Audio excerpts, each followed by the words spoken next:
Chapter 1754, Bewitchment. Mrs. Lu seethed with anger, her chest turning cold, and her vision threatening to black out. She was on the verge of fainting. The audacity of the situation felt like an outright betrayal. Had it not been for her appeal to the patriarch's wife for assistance, Mrs. Lu might have unleashed a torrent of curses. This level of manipulation was beyond acceptable.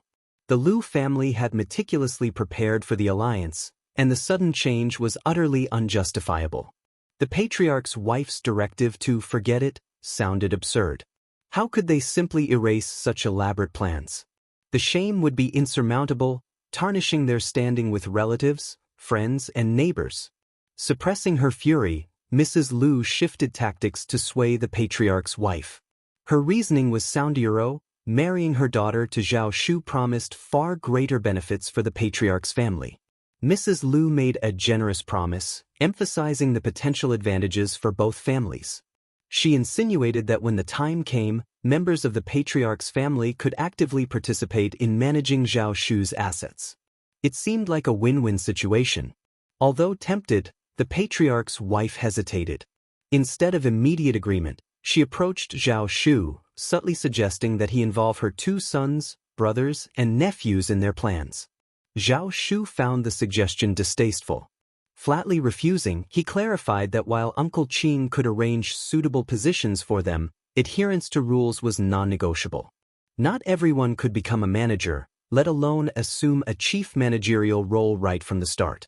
Even if they contributed, their progress would align with the natural course of their abilities. While Zhao Shu wasn't deeply involved, he adhered to the principles instilled by his mother, Madame Zhang. This approach mirrored the rules governing the businesses under his control and those of the Zheng family in the past. Unyielding in his commitment, he refused to compromise for anyone. This stance deeply displeased the patriarch's wife. In her view, her 2 sons, being Zhao Shu's cousins, deserved to be chief stewards from the start. How could Zhao Shu audaciously delegate such responsibilities to his subordinates? As for her brothers and nephews from her maternal family, she knew their disposition well. Accustomed to being landowners with over 300 mu of land in the countryside, they were used to the roles of old masters and young masters. The notion of starting from the bottom seemed preposterous to them. They envisioned a life of prosperity and leisure, not hard work. If Zhao Shu had the compassion, a place in his heart for his aunt, he could have let them oversee matters and assigned a deputy to handle the practicalities. Yet he refused outright. The patriarch's wife, swayed by Mrs. Lu's enticement and fueled by dissatisfaction, sought solace in discussions with Mrs. Lu. Having gathered information from various sources, she knew Zhao Shu's resolve to marry into the Xiao family was unwavering. Fueled by discontent and anger, she began entertaining malicious thoughts. Her first scheme involved orchestrating a chance encounter between Miss Lu and Zhao Shu. A carefully arranged meeting could create an illusion of fate, fostering love at first sight. Assuming Miss Lu presented herself as a delicate beauty, coupled with the orchestrated encounter, there was a chance Zhao Shu might be swayed. In an unexpected turn, Zhao Shu sprinted away at the sight of the seemingly serendipitous meeting, petals falling from the sky like discarded dreams. Chapter 1755. Scheme failed. Miss Lu, being a girl, couldn't shake off her shyness. Despite the awareness that the entire affair reeked of manipulation, she still harbored the romantic notions of a young girl. Unexpectedly, before she could approach Zhao Shu, he likely barely glimpsed her face. He only registered a rose-red embroidered dress before swiftly turning on his heels and running away. Left behind in embarrassment, Miss Lu, who was meant to coincidentally encounter Zhao Shu, returned home in tears. Overwhelmed by sadness and shame, she felt thoroughly humiliated, much to the fury of Mrs. Lu. In reality, Zhao Shu hadn't dwelled much on the incident. He was simply exercising caution. While strolling through the plum trees, he spotted a girl in vibrant attire. Sensing a potential gossip risk, he opted for a hasty retreat to avoid implicating her reputation. A gentleman at heart, he wouldn't indulge in wicked actions. Creating a convincing coincidental encounter required meticulous planning and timing. Missing an opportunity meant the task would become exponentially more challenging. Being both affluent and socially sought after, Zhao Shu juggled numerous engagements daily, especially with his impending marriage to the prominent Xiao family in the capital. The patriarch's wife aimed to orchestrate another meeting between Zhao Shu and Miss Lu, but time slipped away. With Zhao Shu's imminent departure to the capital after the first lunar month, the patriarch's wife felt a sense of urgency. Though conflicted, Mrs. Lu, resolute and unyielding, persisted in her quest to rectify the situation. While not an original strategy, its success, if achieved, would be an undeniable victory. Zhao Shu would find it impossible to renege on his commitment. Both the Lu family and the patriarch's wife were resolute in ensuring Zhao Shu didn't backtrack on his commitment. The patriarch's wife, although initially hesitant, harbored fears of failure and potential future animosity from Zhao Shu. On the other hand, Mrs. Lu, driven by determination, relentlessly persuaded and urged the wavering patriarch's wife until she succumbed. Opting for a seemingly easier route, the patriarch's wife clandestinely instructed her son to accompany Zhao Shu to gatherings and ensure he consumed enough alcohol to induce inebriation. It was a calculated move, anticipating that something would transpire in such a vulnerable state. Moreover, the blame could conveniently be shifted to Zhao Shu. If her son claimed ignorance due to intoxication, Zhao Shu would find it challenging to defend himself. This would leave him beholden to Miss Lu and susceptible to any requests the Lu family made. Contrary to expectations, Uncle Qin, Aunt Qin, and the others maintained exceptional vigilance, heeding only Zhao Shu's directives. Furthermore, Zhao Shu was cautious about alcohol, never allowing himself to get drunk in unfamiliar settings. His mother, Madame Zheng, had instilled in him the risks involved, particularly in their line of business, where one couldn't afford to be inebriated and prone to potential manipulations. Drinking and socializing were integral to their business interactions, making sobriety imperative to avoid the pitfalls of signing contracts or being deceived while intoxicated. Zhao Shu, therefore, refrained from getting drunk outside, even during gatherings. Uncle Qin and the others were unwavering in their commitment to shielding Zhao Shu, preventing any unwanted approaches. As the spring festival drew to a close, the patriarch's wife and Mrs. Lu found themselves without an opportunity to execute their plan. Chapter 1756. Zhao Shu won't go the patriarch's wife's side. Tired, mentally tired. Why don't we forget about this matter? She didn't have much confidence after failing for so long. However, Mrs. Lu wasn't willing. She was also distraught and depressed, but at the thought that she could have a fortune if she worked harder, she felt that she could do it again. Mrs. Lu's family was having a banquet. As the patriarch's wife, she asked her two sons to go and bring Zhao Shu along. But Zhao Shu refused to go no matter what. With utmost transparency, Zhao Shu addressed his two cousins, "I've heard numerous baseless rumors about my supposed intention to marry Miss Lu. It's absolute nonsense. I can't risk attending the Lu family's event. Those rumors might resurface. I wouldn't want to jeopardize Miss Lu's reputation I'd be terribly embarrassed." While Zhao Shu believed the matter wouldn't significantly impact him, given his impending marriage, the widespread news of his union with the Xiao family served as a countermeasure to suppress rumors circulating in the Lu family. Despite the geographical distance between the Lu family and the Zhao family, the rumors managed to infiltrate Zhao Shu's domain, necessitating his caution. Zhao Shu's rationale resonated with practicality. Faced with such a situation, avoiding potential suspicions became a logical choice. The patriarch's two sons sighed inwardly, recognizing their mother's plot. While they harbored dissenting opinions, their mother kept them in the dark about her intentions. They felt compelled to feign ignorance and refrained from broaching the subject proactively. Involving reputations and delicacy, this matter demanded discretion. Whether Zhao Shu or Miss Lu, their personal matters should remain private. Despite the sons' subtle objections, their mother seemingly feigned ignorance, coercing them into bringing Zhao Shu to the Lu family event. Reluctantly, they acquiesced to her insistence. Zhao Shu's eloquent words made them heave a sigh of relief.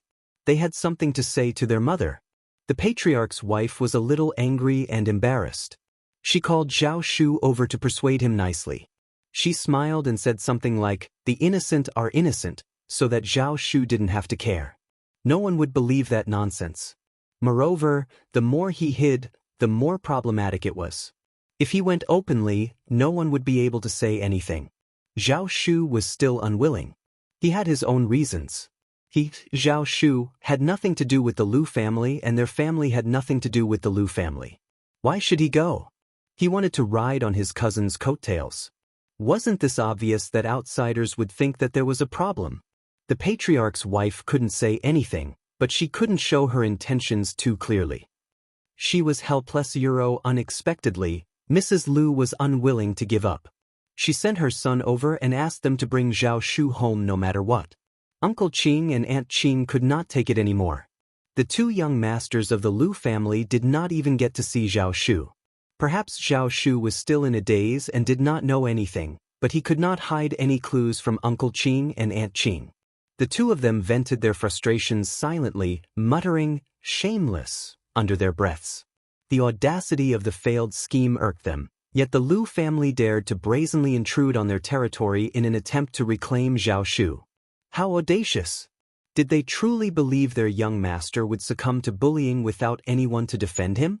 The term calculate crossed their minds, reflecting the underhanded nature of the Lu family's actions. Simultaneously, they couldn't help but feel gratitude for their young master's fortunate association with Lord Xiao and Madame Xiao. The prospect of him marrying Miss Xiaota brought a sense of relief and hope for a brighter future. Chapter 1757. Sisters falling out otherwise. If the patriarch and the patriarch's wife were to arrange a marriage for their young master, he would likely not reject them. The mere thought sent shivers down their spines, contemplating the potential consequences. Shocked, they found solace in the belief that it was a heavenly blessing from Madame, ensuring their young master's good fortune. Gratitude washed over them, recognizing his stroke of luck. Unable to engage in gossip, Uncle Qing and Aunt Qing refrained from divulging any information. Nevertheless, their concern for Zhao Shu led them to suggest a timely departure to the capital, offering assistance to Lord Xiao and Madame Xiao if needed. Zhao Shu readily agreed, deciding to bid farewell to the patriarch after the 15th day of the first lunar month. Departing for the young masters of prominent families involved a meticulous process. They packed their belongings, bid farewell to their elders, and could only truly set out after the 20th of the first lunar month. Lengthy farewells with relatives and friends extended the departure timeline, spanning at least 10 days to half a month. Once the matter was settled, they could leave within a few days, bringing relief to Uncle Qing and Aunt Qing. Unexpectedly, the Lu family faced a setback. With Zhao Shu's family matters resolved, the Lu family's previous boasts turned into a source of mockery. Countless people derided them behind closed doors, though none were foolish enough to explicitly convey the ridicule to the Lu family. However, an exception emerged. During a banquet hosted by the Lu family, Miss Lu and sister-in-law entertained a group of young misses and madams. Among them were those who harbored ill feelings towards Miss Lu. Coincidentally, there was a quarrel. The other party was angry and spoke too quickly, so they used this matter to mock Miss Lu. Due to this ordeal, Miss Lu found herself overwhelmed with shame and resentment.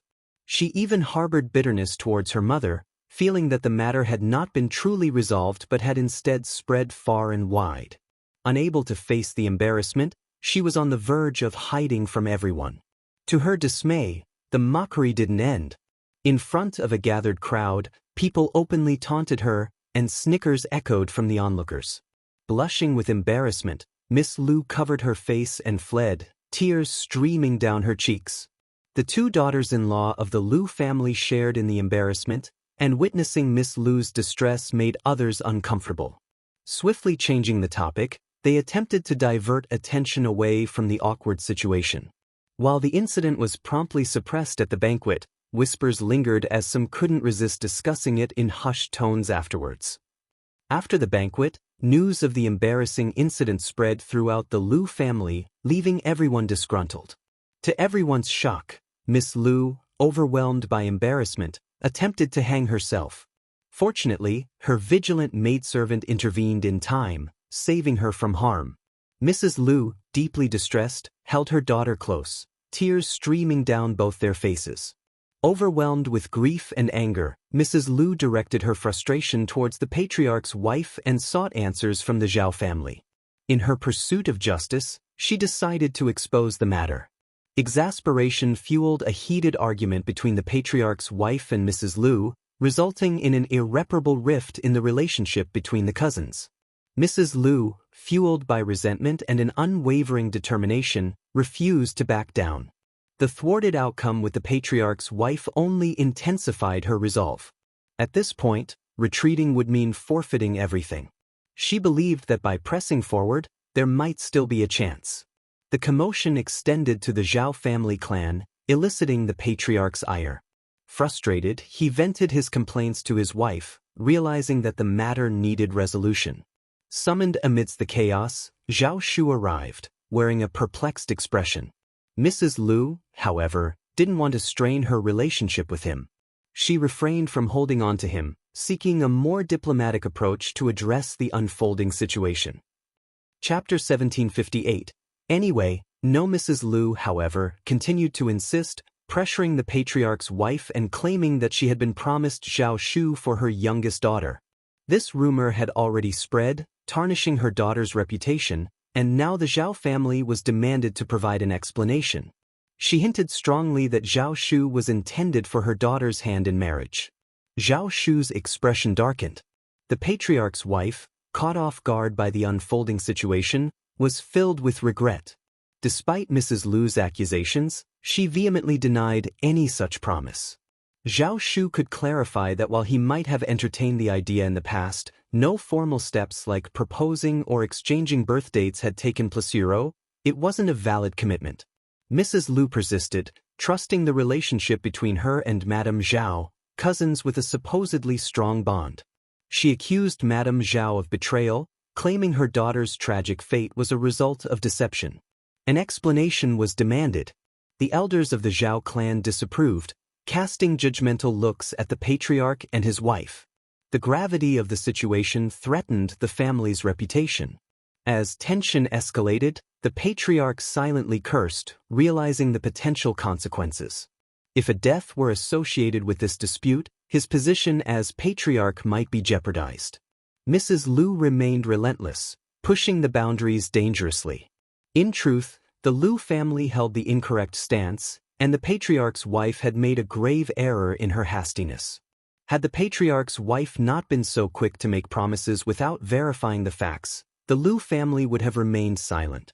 The blame rested on her for pursuing a faulty narrative. Some believed that when Zhao Shu returned and clarified his existing commitment to another family, the patriarch's wife should have decisively quashed any aspirations the Lu family harbored. Yet, unbeknownst to many, she was hatching a covert plot against Mrs. Lu. It's a small community. Did they truly believe their schemes would go unnoticed? The public merely played ignorant. In the end, their machinations backfired, and they ended up causing harm to themselves. These two individuals were far from virtuous, but dwelling on that was futile. The immediate concern was resolving the issue and pacifying the Lu family. Within the Zhao clan, there were those who reveled in Zhao Shu's misfortune, eagerly anticipating his downfall out of sheer jealousy. Zhao Shu's affluent background, coupled with his lack of familial restrictions, fueled envy and resentment. These onlookers couldn't wait for his fortunes to take a turn for the worse. Hence, taking a diplomatic approach, they suggested Zhao Shu marry Miss Lu. After all, he wasn't bound to the Xiao family through engagement, making it a family matter that required respect for the elders and their priorities. Given Lord Xiao's refined education, it was presumed he'd comprehend the situation. Numerous heads nodded in agreement. Considering the Xiao family's distance from the capital, they wouldn't be adversely affected. The Lu family, however, was in a different predicament. Should any harm befall Miss Lu due to this dispute, the Zhao family's reputation would suffer, impacting them all. The patriarch and his wife gazed at Zhao Shu, hopeful. Mrs. Lu, even more self-satisfied, declared it as the optimal solution. She lavished praise on her daughter, extolling her virtues, sensibility, intelligence, and beauty. Once married into the Zhao family, she promised, Miss Lu would dutifully care for her elders, tend to her husband, and raise her children with utmost dedication. Mrs. Lu confidently envisioned her daughter becoming the ideal daughter-in-law for the Zhao family. Chapter 1759. Not giving any face. Infuriated, Zhao Shu vented his anger, scolding the Zhao family relentlessly. He made it clear marriage to a girl from the Lu family was out of the question. His commitment lay with the Shao family, and he was adamant about reporting to the patriarch and formalizing the betrothal. No other family would be part of his matrimonial plans. He wouldn't let anyone undermine this decision. He viewed his marriage seriously and was prepared to face any legal battle or financial strain that arose from this dispute. Compromise was not an option. Defying all odds, he asserted, let them try if they have the audacity. Frustrated at the absurdity of treating his marriage as a jest, Zhao Shu declared he'd start his own family if the Zhao family held such a stance. As Zhao Shu cursed, Mrs. Lu's face fluctuated between red and white. Panic seized many members of the Zhao family as they attempted to pacify him. How could they utter such words? The Zhao family had no reason to dislike him. His generosity during the new year, showering elders' families with gifts exceeding 1,000 taels, was a testament to his affluence. The family could live comfortably for a year with just his New Year's offerings. No matter who opposed him, the god of fortune seemed to favor him. Rich, influential, and well-connected, Zhao Shu was beyond the Zhao family's control unless he willingly yielded. Mrs. Lu, humiliated and desperate, resorted to threatening her daughter's life once more. Unfazed, Zhao Shu sneered and retorted, "How is that my problem? I don't even know you. Find whoever you want. I couldn't care less." Mrs. Lu nearly fainted from the intensity of her anger. The patriarch and his wife wore expressions of extreme displeasure. Zhao Shu showed no regard for their authority. Observing their evident fury, Zhao Shu took a measure of satisfaction. His substantial wealth, though disposable, wouldn't be spent on tolerating their bullying. Despite belonging to the same clan, he drew a line at being coerced into unwanted commitments. He asserted firmly, "Let's be clear, I won't marry this girl, no matter which family she belongs to. Who dared to scheme behind my back, and how did you bring her here? Sort out sending her back." His words aimed solely to repel and disgust them. Mrs. Lu, infuriated, nearly spewed blood as she scolded the patriarch's wife for implicating her in the responsibility. The two women engaged in a heated argument, teetering on the verge of physical confrontation if not for the onlookers. Unyielding, Zhao Shu held his ground, and Mrs. Lu clung to the patriarch's wife, almost driving her to insanity. Ultimately, the patriarch's wife offered a substantial monetary compensation to the Lu family, taking full blame and framing it as a misunderstanding that tarnished Miss Lu's reputation. The Lu family reluctantly relented.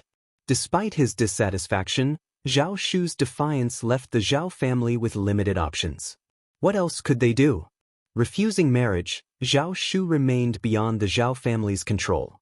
As for the Lu family and the patriarch's family, their interactions were virtually non-existent. Annoyed by the clan's interference, Zhao Shu reported to the elders and departed within a few days.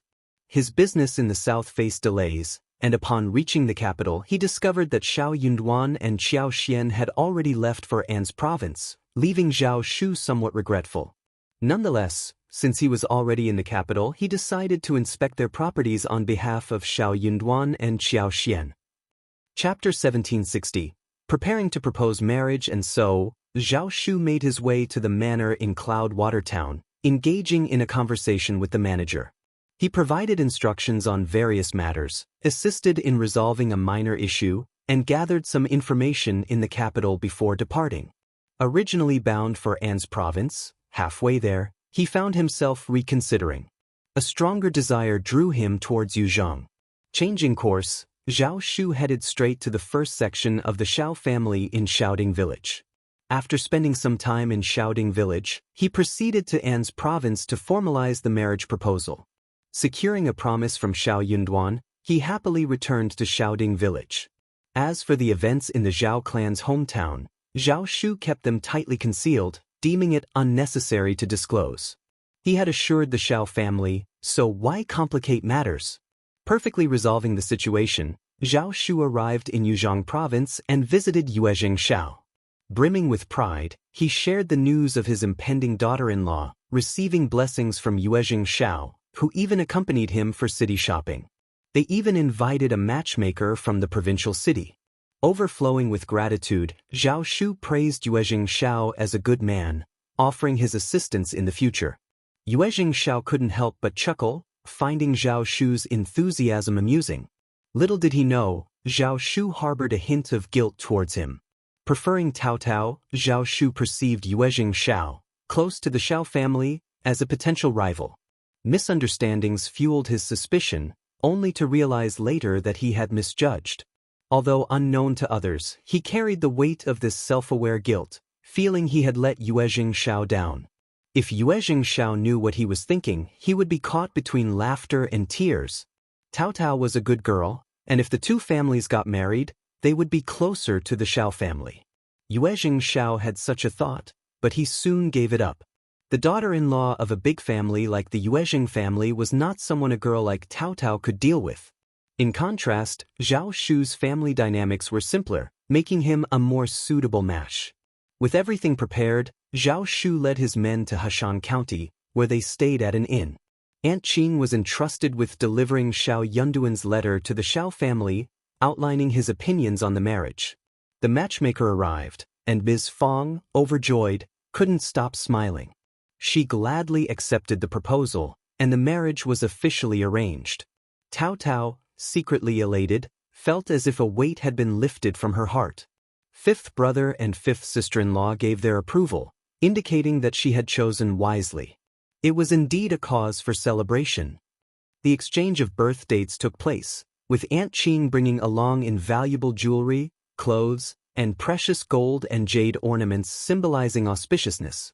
She personally made arrangements with the sect, paving the way for the betrothal and marriage discussions. With no direct elders in Zhao Shu's family, and the patriarch being distant, he took it upon himself to oversee the negotiations. Chapter 1761. A fight. The prospect of having a private conversation with Tao Tao filled Zhao Shu with joy.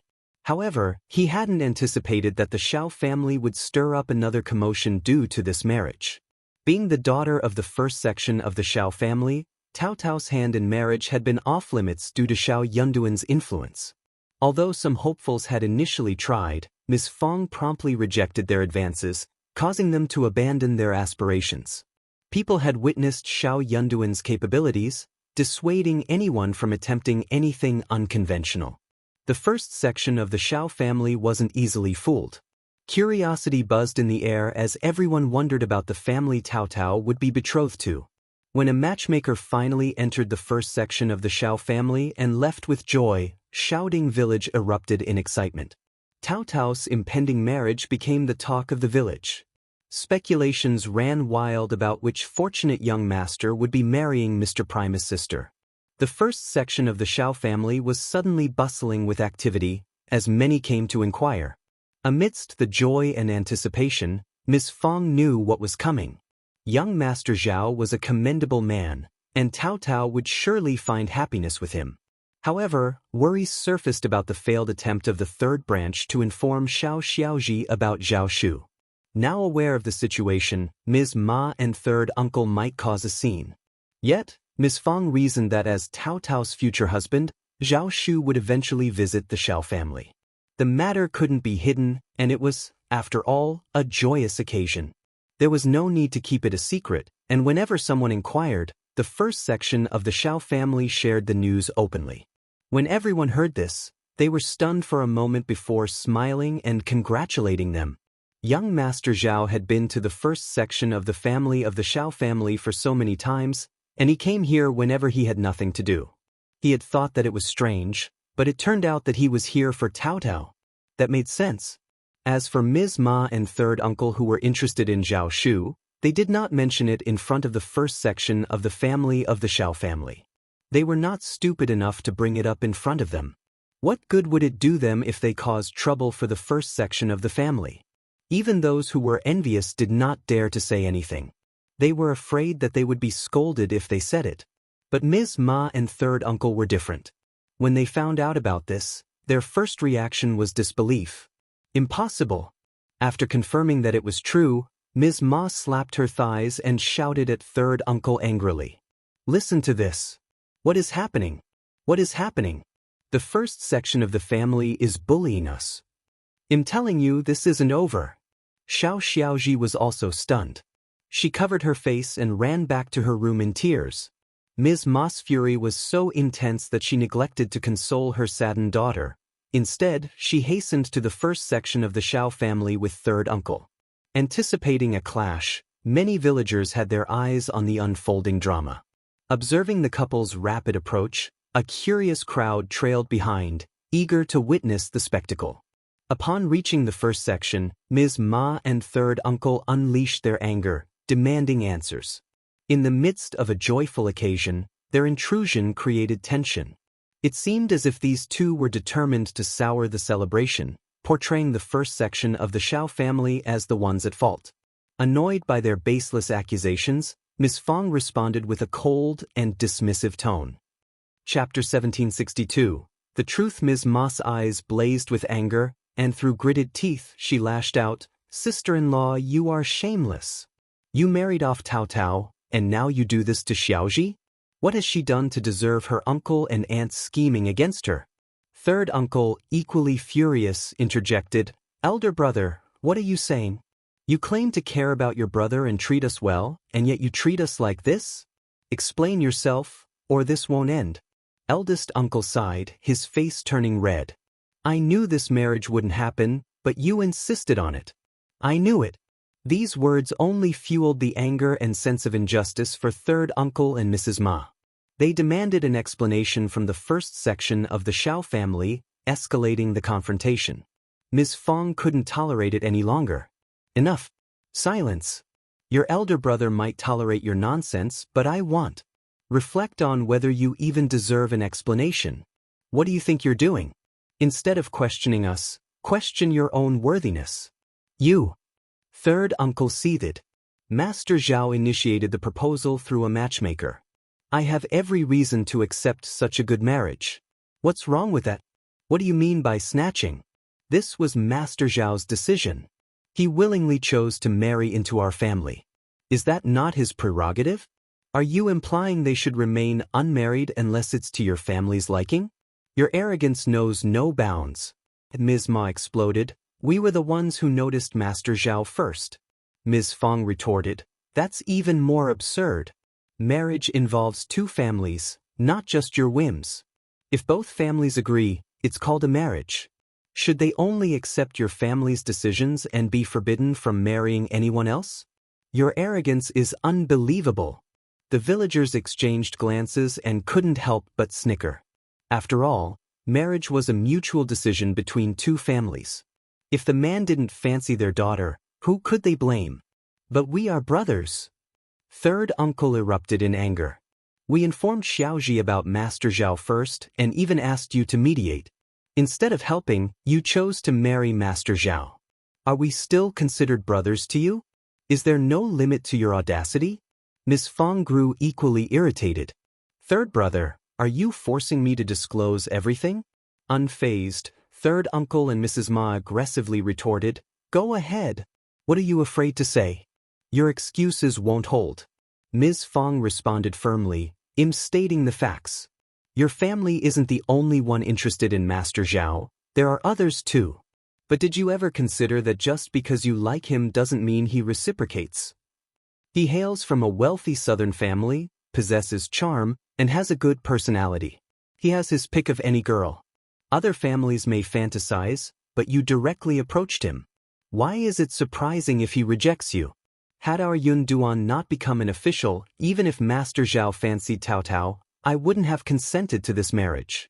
It's better to be grounded and self-aware. Third brother, don't take offense at my blunt words. You initiated trouble, and I had to make things clear for you to understand. That's the reality. Do as you please. If you insist, I won't argue further." Chapter 1763. Exactly, no matter what, our family hasn't wronged you.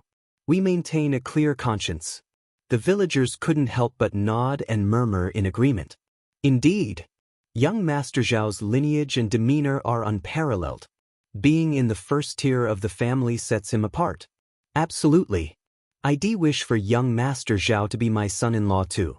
A dream-worthy match, alas, beyond my grasp. Precisely, who wouldn't desire such a son-in-law?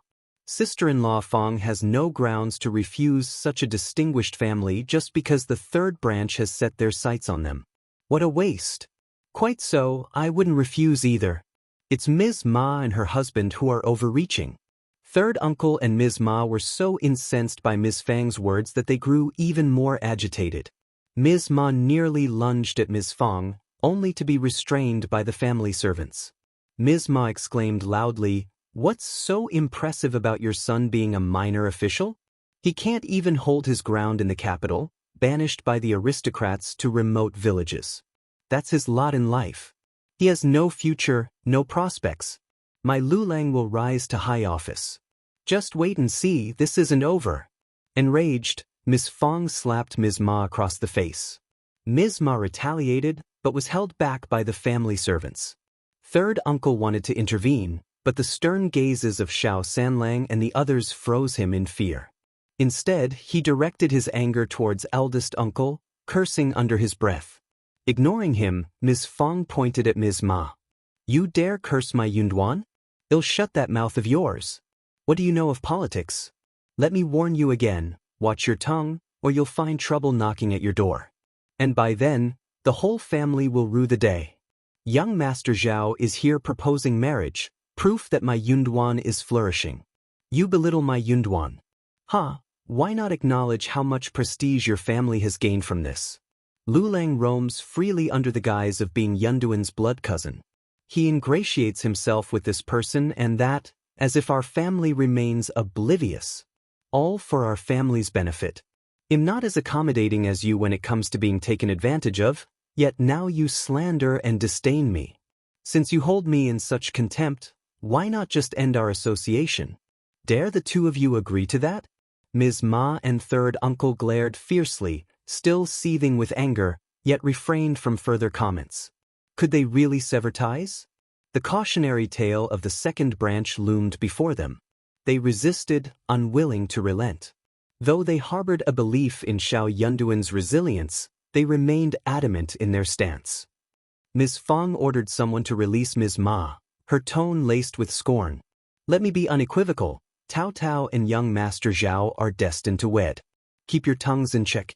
Should anyone dare besmirch Tao Tao or our family over alleged coercion in this cousin's betrothal, they'll face my wrath."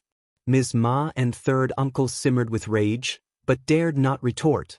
Ms. Fang's voice turned frigid. "If there's nothing further, depart." Ms. Ma and her husband trembled with fury, their arrogance quelled. They muttered indistinctly before storming out, consumed by indignation. Chapter 1764, Tao Tao bullies. When they left, the villagers who were watching the show said some consoling words to Ms. Fang and left as well. Ms. Niu and her husband were among the crowd as well. At first, they were so excited that they wanted to cheer and clap, hoping that they would start a fight. But Ms. Ma and her husband stopped after a while, and the two of them were not very excited at all. Ms. Fang is still so domineering. She has a son who's an official. How can she not be domineering? Otherwise, not many people would be eager to have an official in their family. Hearing this, Ms. Niu got discouraged again. She made up her mind to have her eldest grandson read the books and become an official in the future so that she could be domineering and domineering too. Their eldest grandson, Xiao Xianwen, had attended the village school the previous year, yet he harbored a strong aversion to education.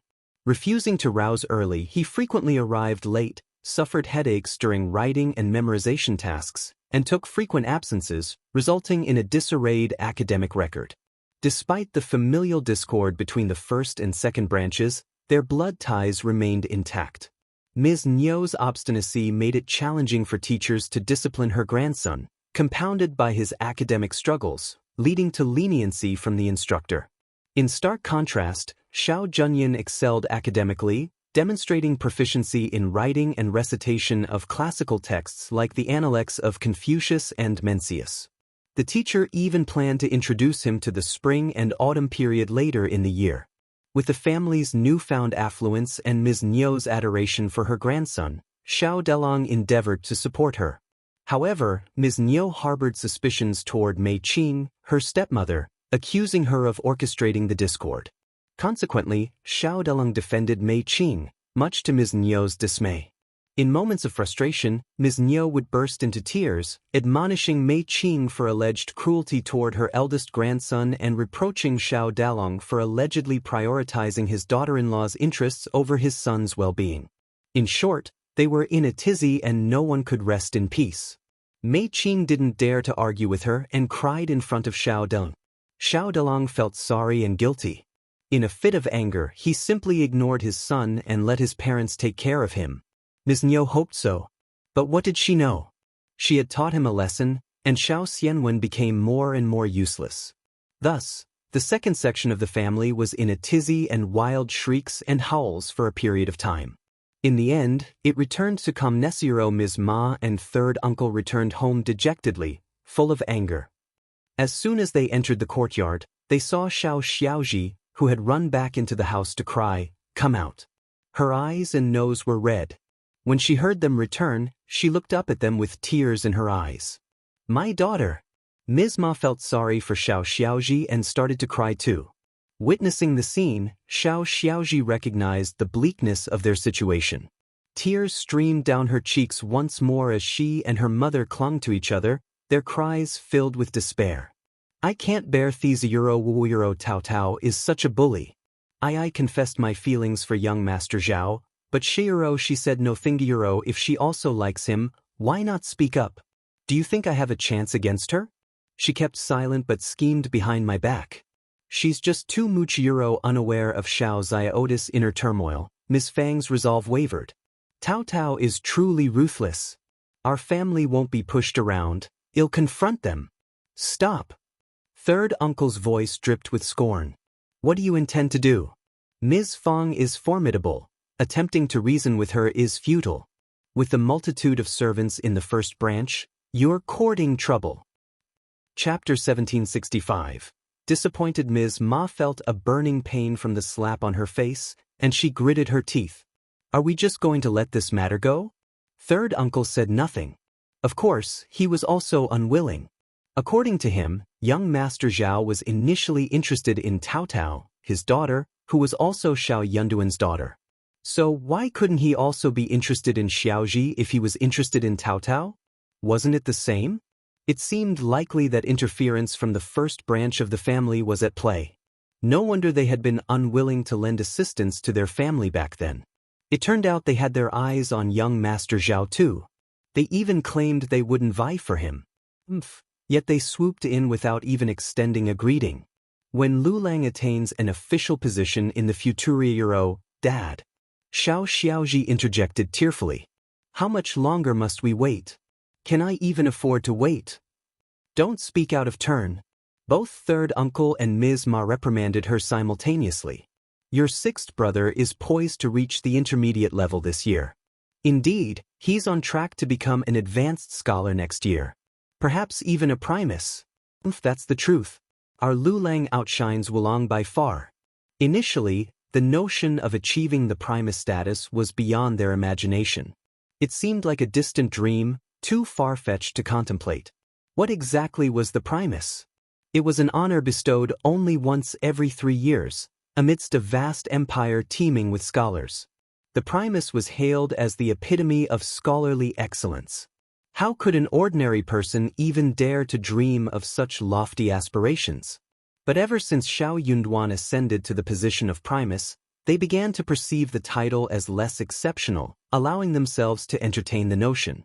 If someone like Xiao Yunduan could achieve intermediate primus status, then surely their son could too. After all, their son had always outshone Xiao Yunduan by leaps and bounds.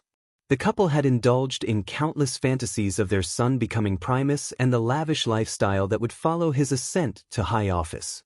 Naturally, they were dismayed when Xiao Xiaoji expressed her grievances.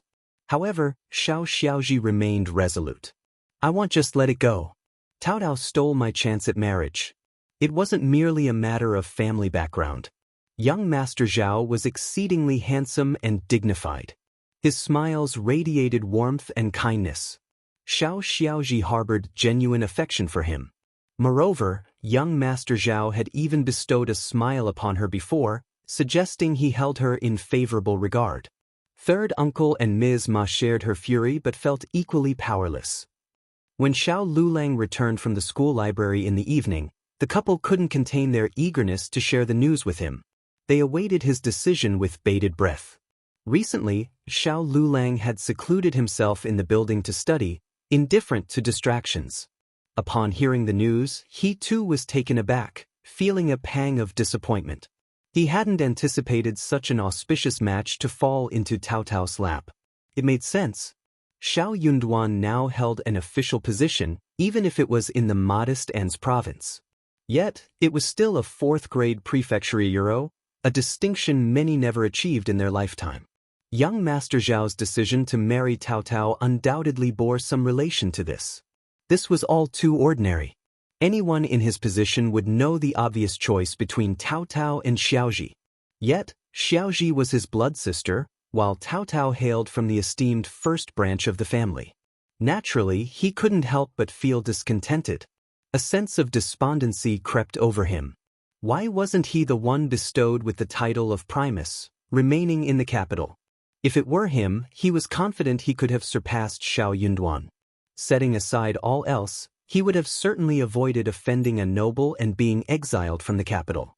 Instead, he would have diligently climbed the ranks, step by step, within the capital. If young Master Zhao had to make a choice, he surely wouldn't have chosen Tao Tao. Why couldn't it have been him? Chapter 1766, Stupid Without Knowing. I seem to remember.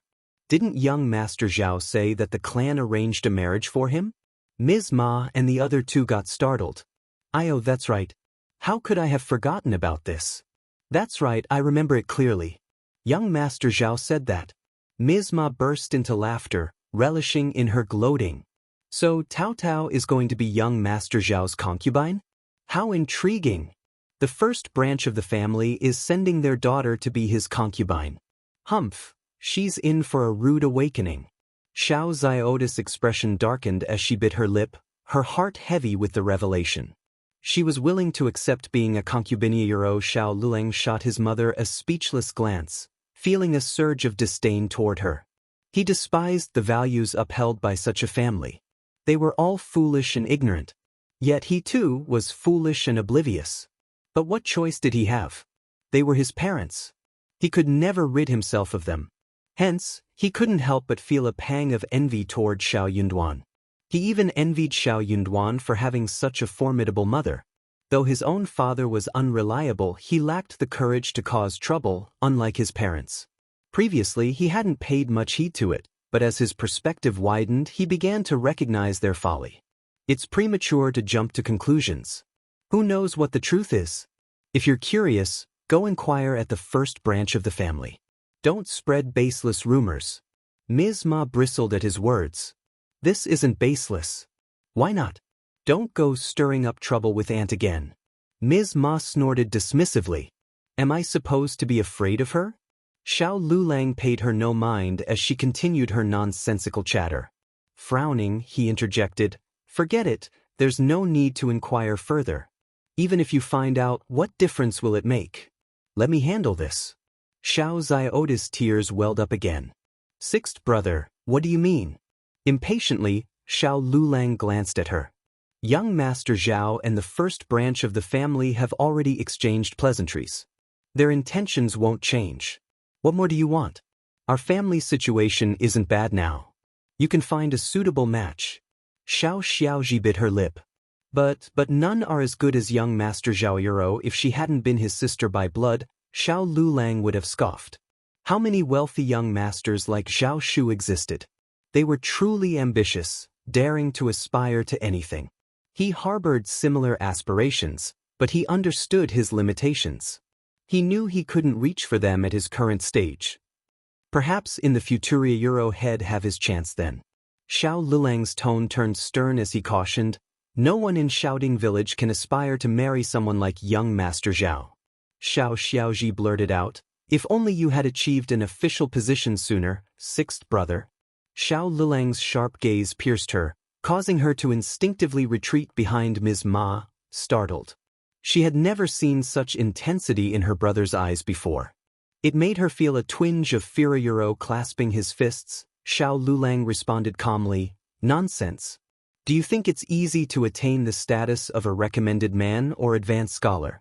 It requires not just ability, but luck as well." Third uncle and Ms. Ma nodded in agreement. That's right. Lulang got lucky. That's right, how is he inferior to our Lulang? Xiao Lulang was not very happy hearing what they said. Chapter 1767. Xiao Xiaozhi is also ready. Ms. Ma snorted dismissively. Am I supposed to be afraid of her? Xiao Lulang paid her no mind as she continued her nonsensical chatter. Frowning, he interjected, "Forget it, there's no need to inquire further. Even if you find out, what difference will it make? Let me handle this." Xiao Zioda's tears welled up again. "Sixth brother, what do you mean?" Impatiently, Xiao Lulang glanced at her. Young Master Zhao and the first branch of the family have already exchanged pleasantries. Their intentions won't change. What more do you want? Our family situation isn't bad now. You can find a suitable match. Xiao Xiaozhi bit her lip. But none are as good as young Master Zhao Yuro. If she hadn't been his sister by blood, Xiao Lulang would have scoffed. How many wealthy young masters like Zhao Shu existed? They were truly ambitious, daring to aspire to anything. He harbored similar aspirations, but he understood his limitations. He knew he couldn't reach for them at his current stage. Perhaps in the future Euro he'd have his chance then. Xiao Lulang's tone turned stern as he cautioned, "No one in Shouting Village can aspire to marry someone like young Master Zhao." Xiao Xiaozhi blurted out, "If only you had achieved an official position sooner, sixth brother." Xiao Lulang's sharp gaze pierced her, causing her to instinctively retreat behind Ms. Ma, startled. She had never seen such intensity in her brother's eyes before. It made her feel a twinge of fear. Clasping his fists, Xiao Lulang responded calmly, "Nonsense. Do you think it's easy to attain the status of a recommended man or advanced scholar? It requires not just ability, but luck as well." Third uncle and Ms. Ma nodded in agreement. Seeing their reactions, Xiao Lulang realized it was futile to continue. He grew even more impatient and despondent. What kind of family did he have? None of them understood. Though he had contemplated distancing himself from them, he feared they might act recklessly, so he patiently explained his thoughts. It took some time, but eventually third uncle and the others grasped his perspective. However, Xiao Xiaozhi remained unconvinced. To her, the first branch of the family had initially let them down and owed them. What difference would it make to cause a stir? Even if they did, their frustration would remain unresolved. As for the benefits, they were owed to them. Xiao Lulang sighed inwardly. Clearly, this tactic worked on them. Why had he wasted so much effort explaining before? With a cold demeanor, Xiao Lulang retreated to his room, sneering at their compliance. They were quick to heed him now, weren't they? That night, Xiao Lulang visited the first section of the family. Each time he ventured there, the opulence of the first branch irked him, but he had grown accustomed to masking his emotions. First, he offered apologies on behalf of his parents. Then he adopted a diplomatic approach. Given their close familial ties, wasn't it understandable for his parents and Xiaozhi to feel hurt and resentful, especially since Tao Tao was the one who had initially disclosed the matter to Xiaozhi but failed to follow through? While it might have been acceptable for an unrelated family, within their own kin, such actions emotionally wounded their family, leaving their parents and sisters feeling betrayed. This was the crux of their frustration. This ambiguity led to chaos. The first branch of the family was technically justified, yet morally questionable. Left unresolved, the situation would likely cast Tao Tao and the eldest branch in a negative light, branding them as domineering and oppressive. Chapter 1768. Knowing everything. If he persists in discussing such matters, it could adversely affect fifth Kusinayuro. Upon hearing these words, eldest uncle was overwhelmed with guilt. He grasped Xiao Lulang's hands, apologizing profusely. The members of the senior branch of the family were visibly disgusted. However, Miss Fong remained unfazed and interjected sharply. Sixth nephew, your scholarly arguments are sound, but alas, Yunduan isn't present to engage in this discourse.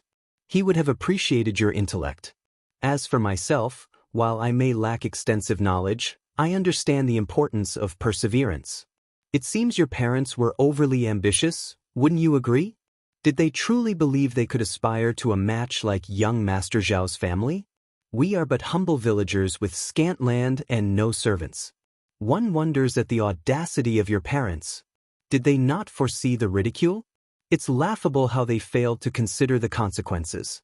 Did they not consult you beforehand? Surely, you would have dissuaded them.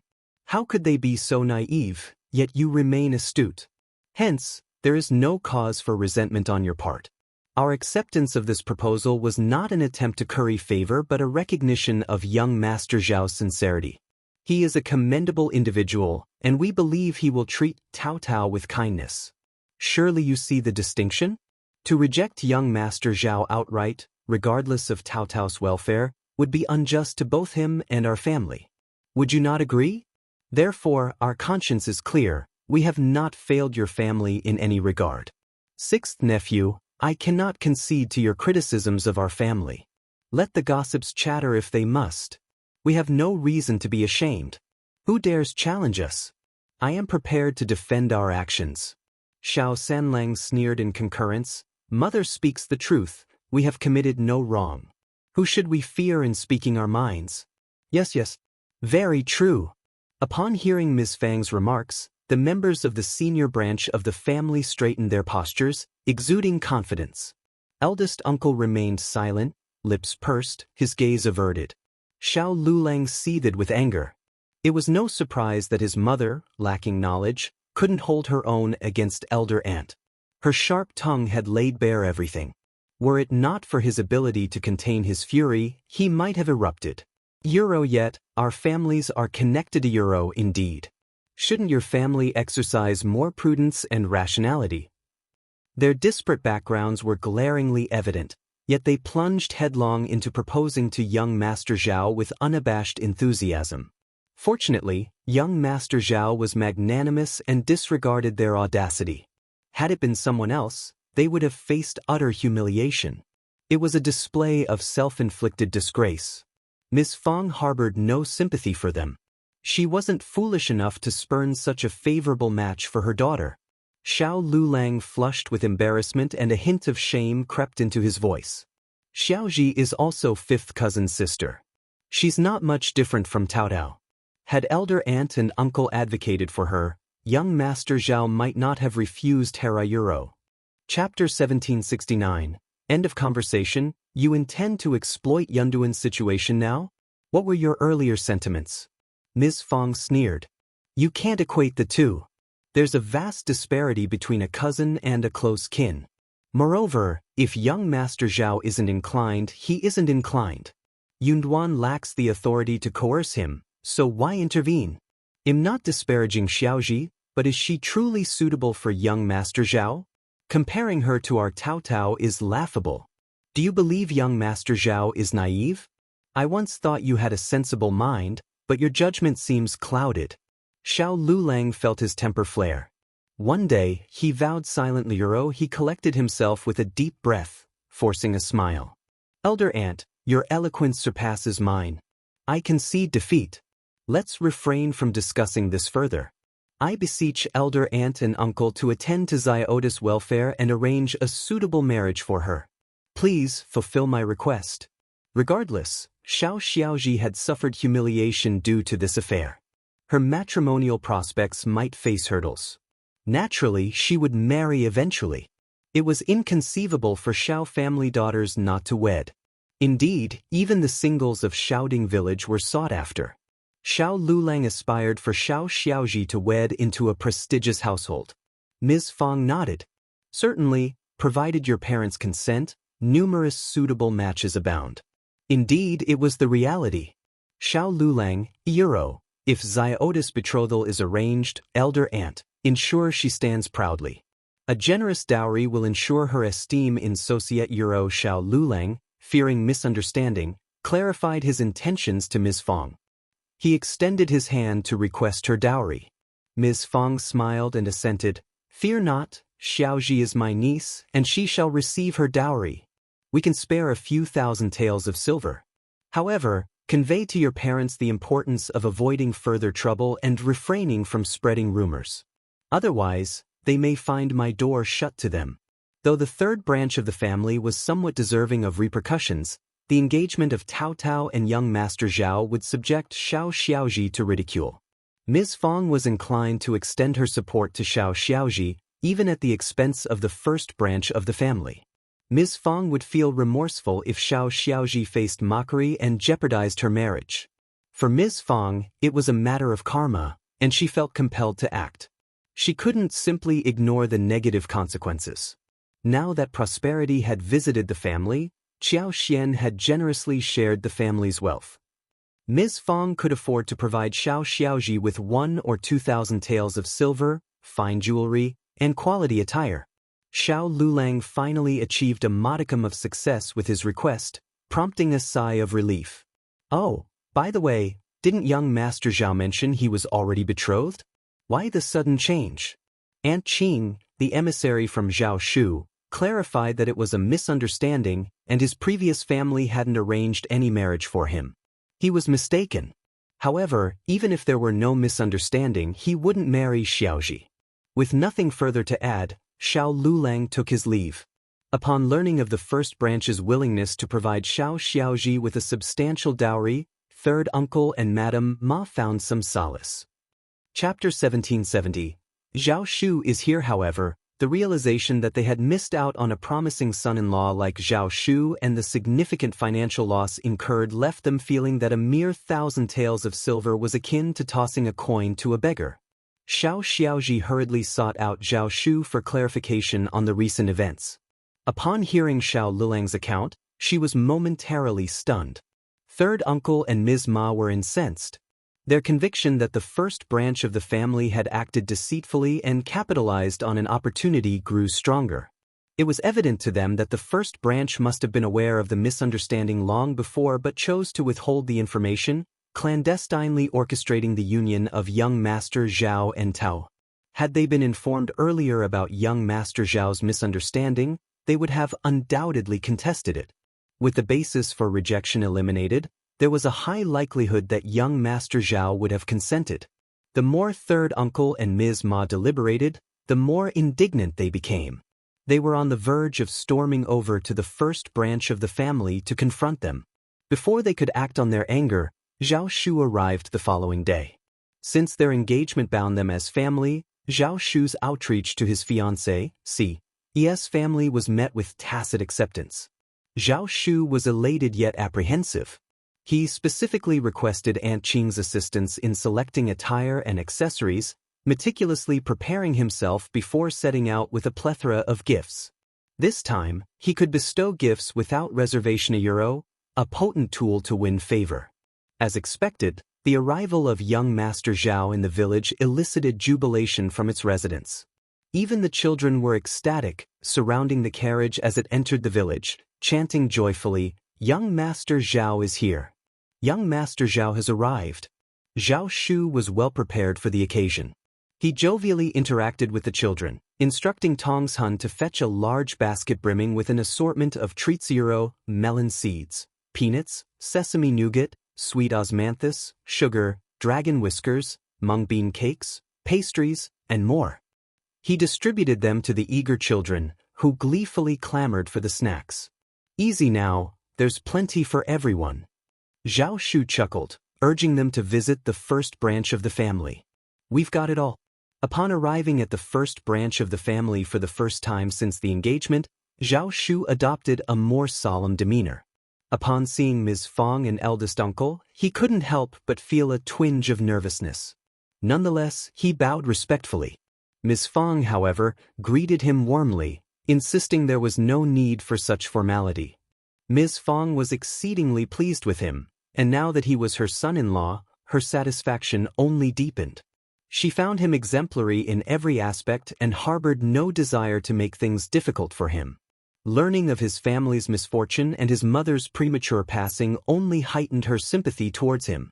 She ushered him inside, assigning Xiao Dalong and Xiao Sanlang to keep him company while Yang Xiaoni and Ms. Su attended to the meal preparations. As Tong's Hun and the other gifts were unloaded from the wagon, Ms. Fong couldn't contain her joy, though she couldn't help but express concern over the expense. How much money did this cost? We have an abundance at home, and with so many items, it'll be ages before we use them all. What if they go to waste or get damaged? Please refrain from such extravagance in the future. Zhao Shu reassured her with a chuckle. It's just some tailored fabric, dry goods, seafood, and everyday necessities. Nothing to fret over. Meanwhile, Tao Tao had discreetly retreated to her modest courtyard. Concerned that she might harbor reservations or sadness about the marriage, the third section of the family intended to offer her solace. Chapter 1771. Talk alone. Unexpectedly, Tao Tao realized that Zhao Shu wasn't to blame. It was the meddling of the third party that caused the issue. She harbored no ill will towards Zhao Shu and bore no grudge against their impending marriage. If anyone was to blame, it was the interference from the third party. Upon hearing that Zhao Shu was present and that their relationship had shifted, Tao Tao shyly avoided him. Zhao Shu had always been close to the first branch of the family, engaging in lively conversation with Xiao Sanling. Xiao Dalong, though quieter, still contributed to the harmonious atmosphere. The three of them shared an amicable bond. As they waited, Zhao Shu's gaze wandered, and he politely inquired about Tao Tao, expressing his desire to speak with her. Xiao Dalong hesitated, while Xiao Sanlang, in his typical candid manner, interjected, "Shu, you wish to see Tao Tao? Well, that's not for us to decide. You should ask our mother." "Mother, if Shu wishes to speak with Tao Tao, what are your thoughts?" Zhao Shu felt a pang of embarrassment at the straightforwardness of his third brother-in-law.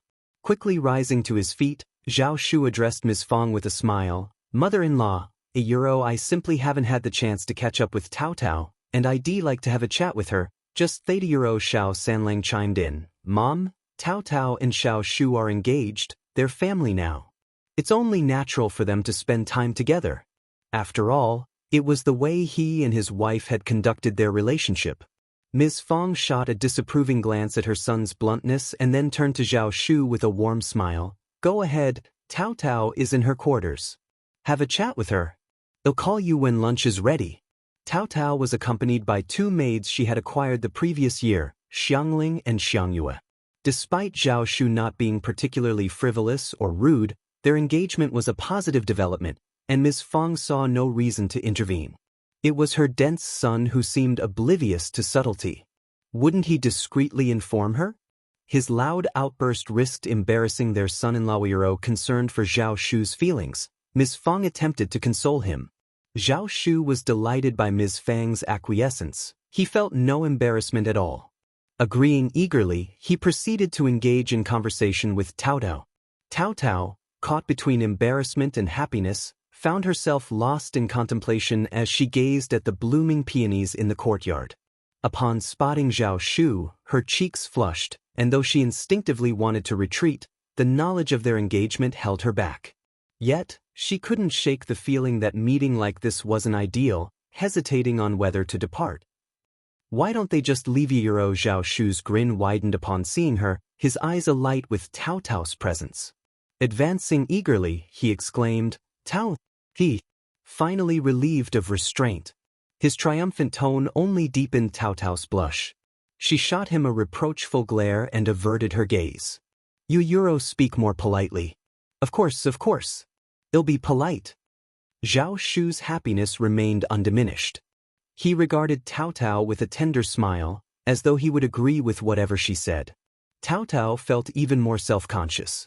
This man at least before, there was a veil of discretion.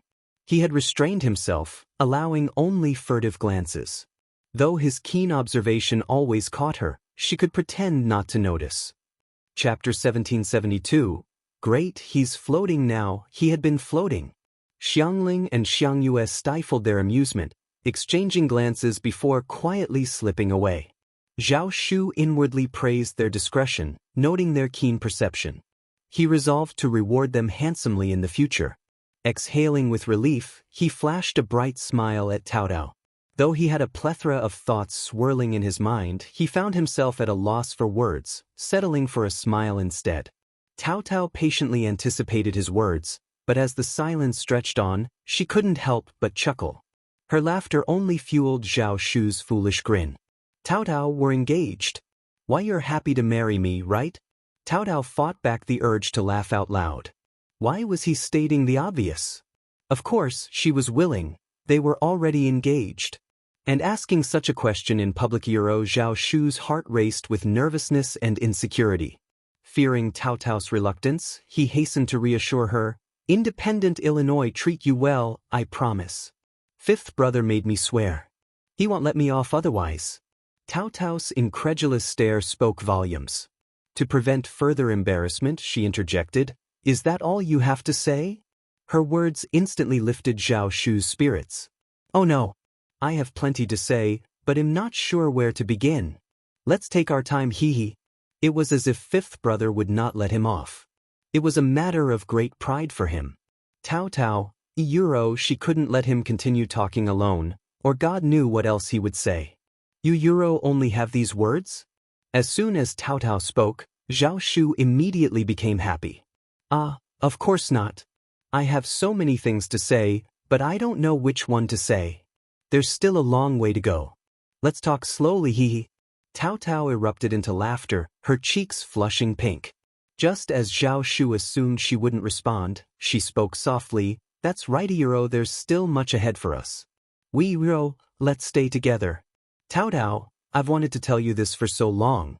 Just the thought of having you by my side fills me with joy. You and your family are wonderful.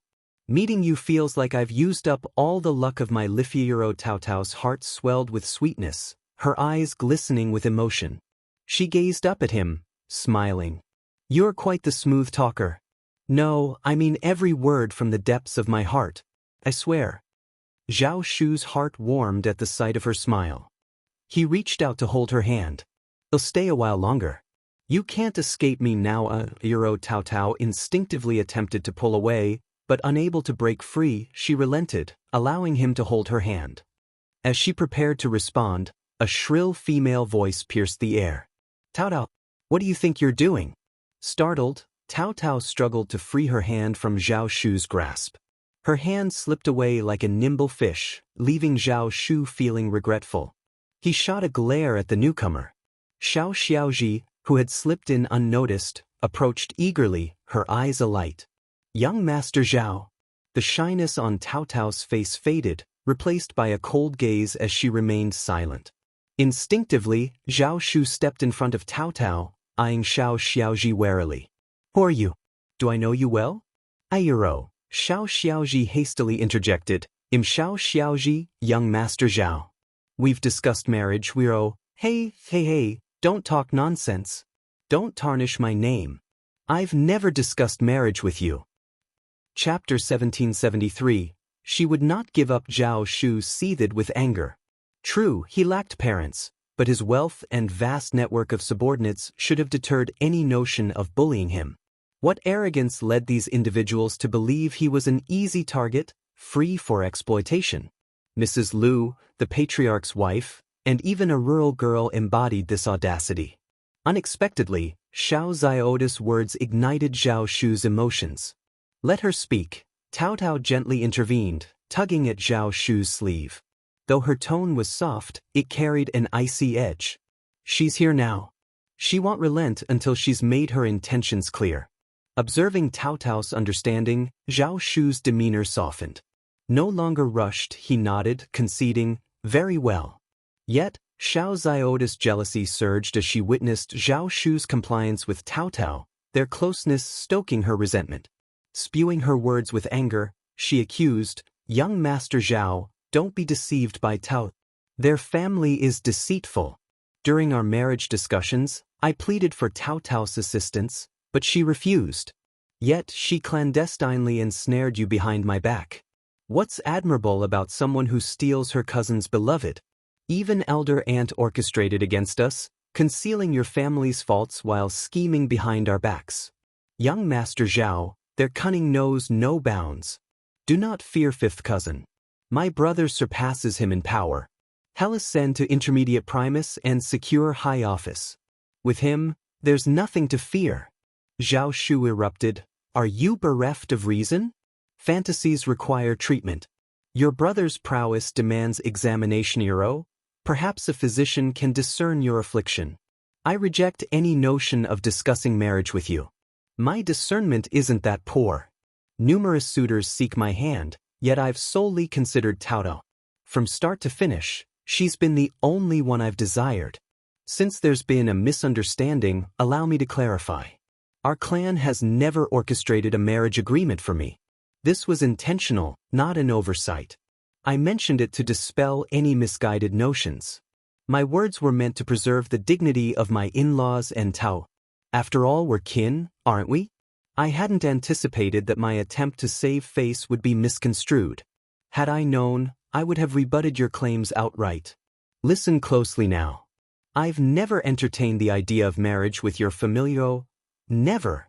Refrain from tarnishing Tao Tao and my mother-in-law's reputation. Otherwise, I won't hesitate to respond firmly. Xiao Xiaoji appeared thunderstruck. Her eyes widened, complexion paled. She shook her head rigidly. No, that can't be.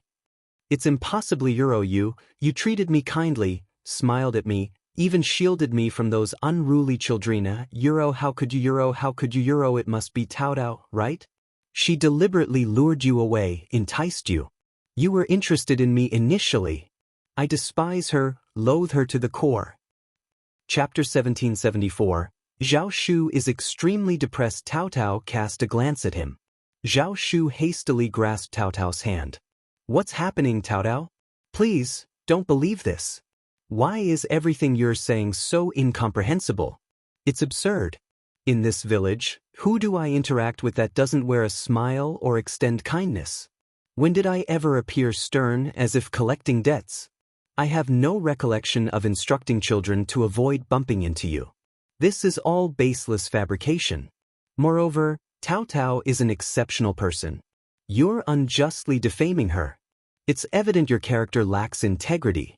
Xiao Xiaoji grew increasingly agitated, her words pouring forth, until Zhao Shu finally pieced together the situation, rendered speechless.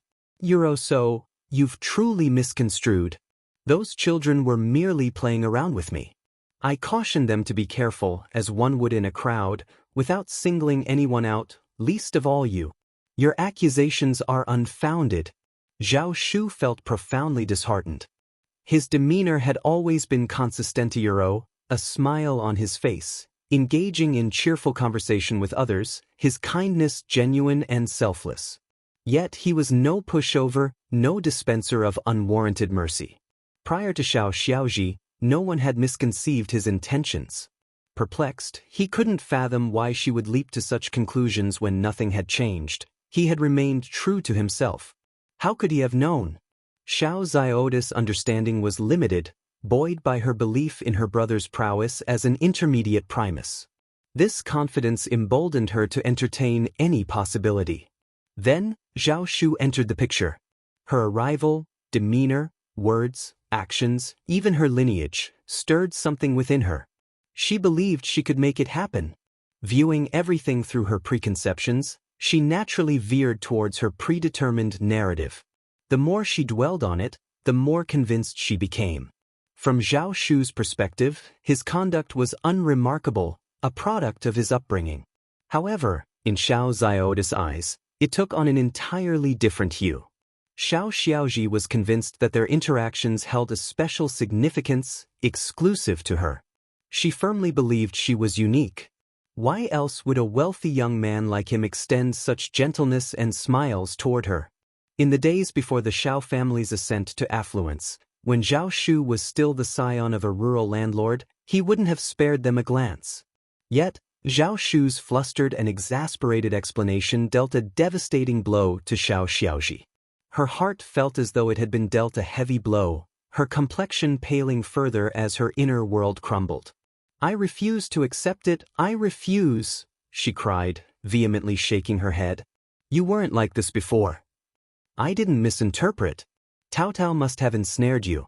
Her honeyed words beguiled you into this state. You weren't like this before, you weren't. Zhao Shu choked on his words. You ought to have your brother find you a competent physician. You need a thorough examination of your faculties. I may not know what afflicts me, but you seem quite certain? Preposterous. You're unhinged. Fury ignited within Zhao Shu. Suddenly, Mrs. Lu didn't seem so vexing anymore. At least Mrs. Lu wasn't deranged. This individual, however, was truly unhinged. Even Cao Cao was taken aback. She had anticipated that a direct conversation between Xiao Xiaoji and Zhao Shu would clarify matters. Yet she hadn't anticipated such entrenched stubbornness.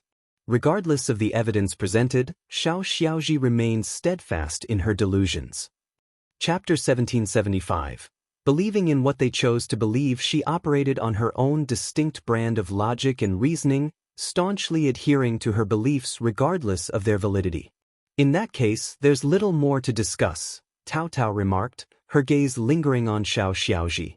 Your stubbornness is truly unexpected, but you've overlooked something crucial. Reality remains unchanged, irrespective of your perceptions. Do you truly believe that Zhao Shu's affection for you hinges on being enchanted by me? If so, you sorely underestimate him. He's not easily swayed by others, and I've no inclination to manipulate him. I am betrothed to Zhao Shu. Even without that, he wouldn't choose you over me. He has myriad options. Who do you think you compare to? You've had your say today. It's up to you to reflect. Should you persist in your obstinacy, no one can sway you. Ultimately, you've brought this upon yourself. Initially hesitant to speak so bluntly, Cao Cao had underestimated Xiao Zioda's resolve, or rather, she hadn't comprehended the depth of her stubbornness in this matter. Despite the clarity provided, Xiao Xiaoji remained entrenched in her beliefs. Xiao Xiaoji could endure whatever Zhao Shu articulated, she would remain unconvinced regardless. Instead, she maintained that Zhao Shu had succumbed to Cao Cao's influence. However, Cao Cao's words were intolerable to Xiao Xiaoji. Enough! Xiao Zioda's resentful glare bore into Cao Cao as she erupted. Why did you steal young Master Zhao from me? Why? You know full well of my feelings for him. You have plenty of options. Why him? Instinctively, Zhao Shu enveloped Cao Cao in a protective embrace. I was the one who proposed to Cao Cao. Please understand. And I implore you, cease professing affection for me. That wasn't my intention. I swear by all that's sacred, shall I make an oath to prove it to you? Cao Cao interjected, what's meant for you I cannot take. What isn't, no matter how you delude yourself, won't materialize. Xiao Xiaoji, if you persist in your fantasies, no one can dissuade you.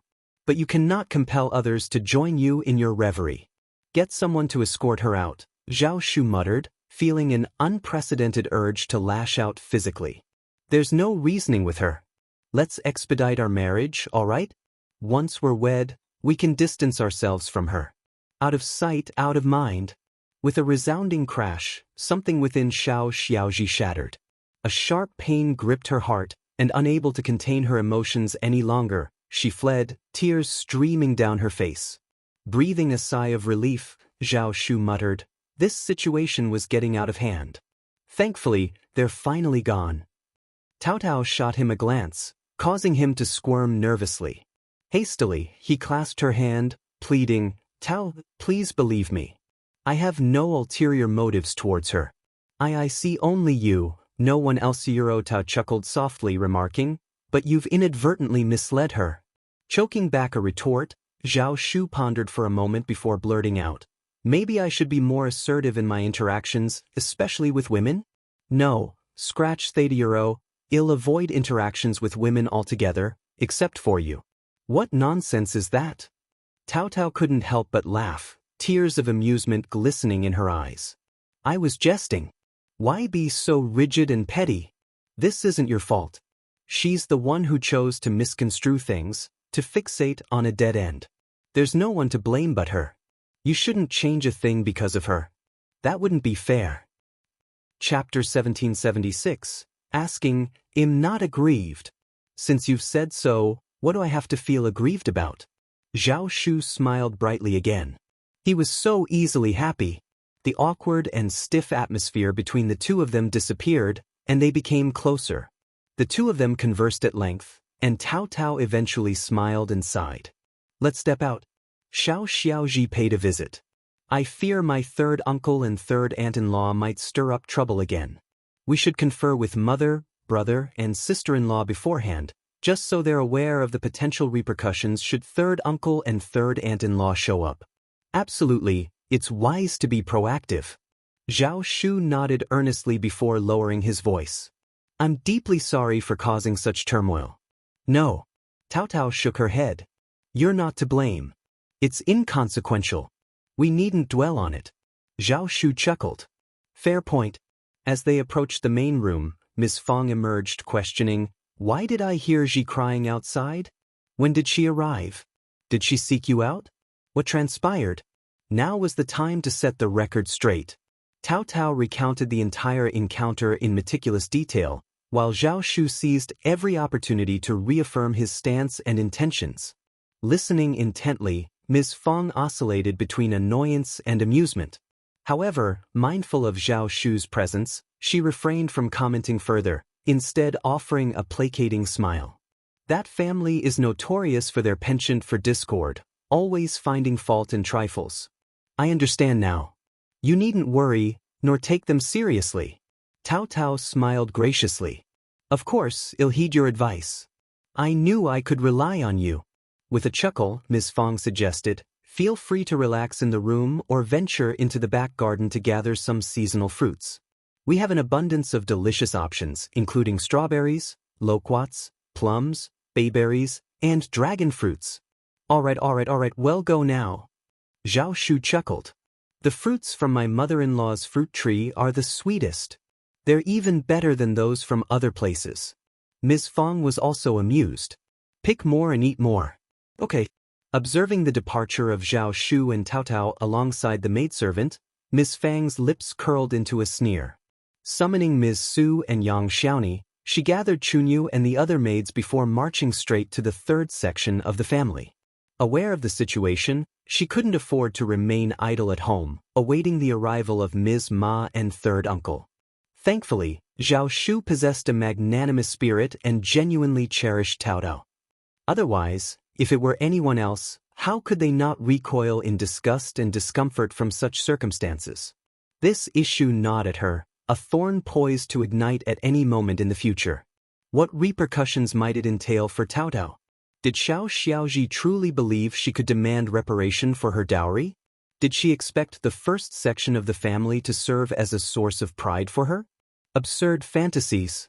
Upon learning of Zhao Shu's presence, how could Xiao Xiaoji remain passive? She proved herself to be more sinister and malevolent than her parents. Seething with anger, they casually insinuated that the first section of the family recognized the error of Zhao Shu's marriage and clandestinely intervened. However, Xiao Xiaoji was convinced of this narrative. In her mind, had she been aware of the mistake, she would have implored her parents to reconsider the marriage with Zhao Shu. It could have been rectified long ago. How dare Tao Tao preempt her? To Xiao Xiaoji, Tao Tao's actions were contemptible and audacious. She vowed to expose her. Thus, she clandestinely made her way to the first section of the family to confront Zhao Shu. To her astonishment, she stumbled upon Zhao Shu and Tao Tao engaged in intimate conversation, fueling her envy further. Was this how Tao Tao ensnared young Master Zhao? Young Master Zhao was evidently spellbound by her, reduced to this state. Chapter 1777. Following, however, she never anticipated that their argument would leave her heart shattered. Tears streaming down her face, she dashed back and poured out her grievances to Ms. Ma. Ms. Ma was in the midst of reprimanding her when Ms. Fong stormed Ina Euro with disdain etched on her face. Ms. Fong declared, "If the third branch persists in causing trouble, well, sever the engagement with them, regardless of the consequences." Ms. Ma, too exasperated to contend with Ms. Fang's ire, attempted to console Xiao Xiaoji. She assured her that once her brother ascended to the position of primus, He would procure a husband for her far superior to young Master Zhao. After all, young Master Zhao was merely a businessman, nothing more. She implored her brother to secure a high-ranking official as Xiao Zioda's spouse. But Xiao Xiaozhi only wept. She harbored affection for young Master Zhao. Before Cao Cao ensnared him, young Master Zhao had been genuinely kind to her. It was all because of Cao. How could she reconcile with that? Xiao Xiaozhi remained unconvinced. In her heart, she cursed Cao Cao countless times, yet fear of Ms. Fong held her back from taking any action. This was her reality. A naive village girl consumed by hatred, lacking the cunning to execute her schemes. To retaliate against Cao Cao, she needed to be cunning and resourceful. However, Cao Cao always had people around her, and the first section of the family harbored no warmth toward Xiao Xiaozhi. Finding an opportunity to harm Cao Cao was no easy feat. Furthermore, the fallout from their dispute prompted heightened security at the first section of the family, thwarting any chance for Xiao Xiaozhi to retaliate. Moreover, she was too ashamed to attempt it. The words of young Master Zhao had wounded her deeply. Zhao Shu strolled alongside Cao Cao through the flower field, the cassava field, and the orchard. Unbeknownst to them, Xiao Xiaozhi trailed behind, her eyes brimming with emotion. Though Zhao Shu and Cao Cao were aware of her presence, they feigned ignorance. In a village where everyone freely traversed the roads, why should they shun Xiao Xiaozhi? Why not extend a greeting and invite her to join them? Yet, Zhao Shu harbored concerns that Xiao Xiaozhi might pose a threat to Cao Cao's well-being. Hence, he instructed Tongs Hun and Tongli to shadow them, ensuring Xiao Xiaozhi kept her distance. Xiao Xiaozhi quickly discerned their vigilance, deepening her resentment and sorrow. Had Cao Cao truly ensnared young Master Zhao to such an extent? Had he truly forsaken their past connection? Yet, she couldn't bring herself to believe it, swiftly dismissing such thoughts. Word of Xiao Zioda's clandestine pursuits spread throughout the village, spawning unsavory rumors. Some sighed in sympathy, others mocked her, and a few even approached Ms. Ma, urging her to intervene. But what was the use? Their engagement had already been sealed. Interfering now would only invite ridicule. Besides, young Master Zhao was hardly a suitable match for the daughter of a wealthy family in Heshan County. The prospect was entertained solely due to Lord Xiao and young Master Zhao's camaraderie, not out of merit. Why must she endure such hardships? Their compatibility had always been in question. Xiaozhi paled in comparison to Cao Cao. While Lord Xiao held an official position, Cao Cao was the legitimate daughter of an official. Xiao Lulang had yet to achieve the status of a high scholar. Moreover, Cao Cao surpassed Xiaozhi in every aspect. Initially indifferent, Ms. Ma entertained hopes that Xiao Xiaozhi would cause a scene. Even if it ended poorly, she couldn't simply let it slide. However, concerns arose that Xiao Lulang might be affected, prompting Ms. Ma to rein in her actions. Meanwhile, Xiao Xiaozhi wept profusely. Chapter 1778, Zhao Shu's Rage. On this day, Zhao Shu accompanied Cao Cao to Zhang village. As they approached, Xiao Xiaozhi abruptly dashed out, dropping to her knees in front of their carriage. Tears streamed down her face as she implored Cao Cao to grant her request. Whether her idea was spontaneous or influenced by someone else remained unclear. Yet, amidst her tears and pleas, she didn't beg for young Master Zhao's return. Instead, she beseeched Cao Cao to accept her as a concubine. Her declaration left everyone stunned. Cao Cao, Zhao Shu, Aunt Qing, Xiangling, Tongs Hun, and the onlookers from the village were all rendered speechless. Unable to contain himself, Zhao Shu erupted in anger. Are you quite finished? What of your family? Do you have any regard for them? Do you truly believe I'm one to be trifled with? If I were to truly lose my temper, I could make life very difficult for your kin. Your brother still aspires to the civil service, does he not? Well, if he dares to irk me further, he can forget about it. I'll ensure he never sets foot in the bureaucracy. Upon hearing the news, Ms. Ma and third uncle intended to intervene. However, upon catching wind of Zhao Shu's threats, they hastened to the scene. With a fierce glare, Zhao Shu lashed out at them. You two cowards! Are you too spineless to defend your own honor? Deal with this shameless wretch swiftly, or I'll do it myself. I'll gladly compensate you after I've given him a taste of my whip. Ms. Ma's face darkened as she directed her ire towards Cao Cao. How can you stand by and allow this to happen to your cousin? You're heartless. Silence. Zhao Shu's whip cracked, eliciting a cry of pain from Ms. Ma. Dare to bully Cao Cao in my presence? Do you have a death wish? You came seeking trouble, yet have the gall to accuse others of bullying?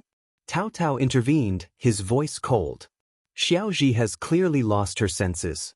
Keep a close eye on her, third aunt-in-law, and spare yourself the embarrassment. Anyone can see if I've wronged her. If I were truly malicious, you wouldn't even dare speak up. Your words only prove my leniency. Or are you tempting fate with your accusations? Cao Cao's words only fueled Ms. Ma's fury.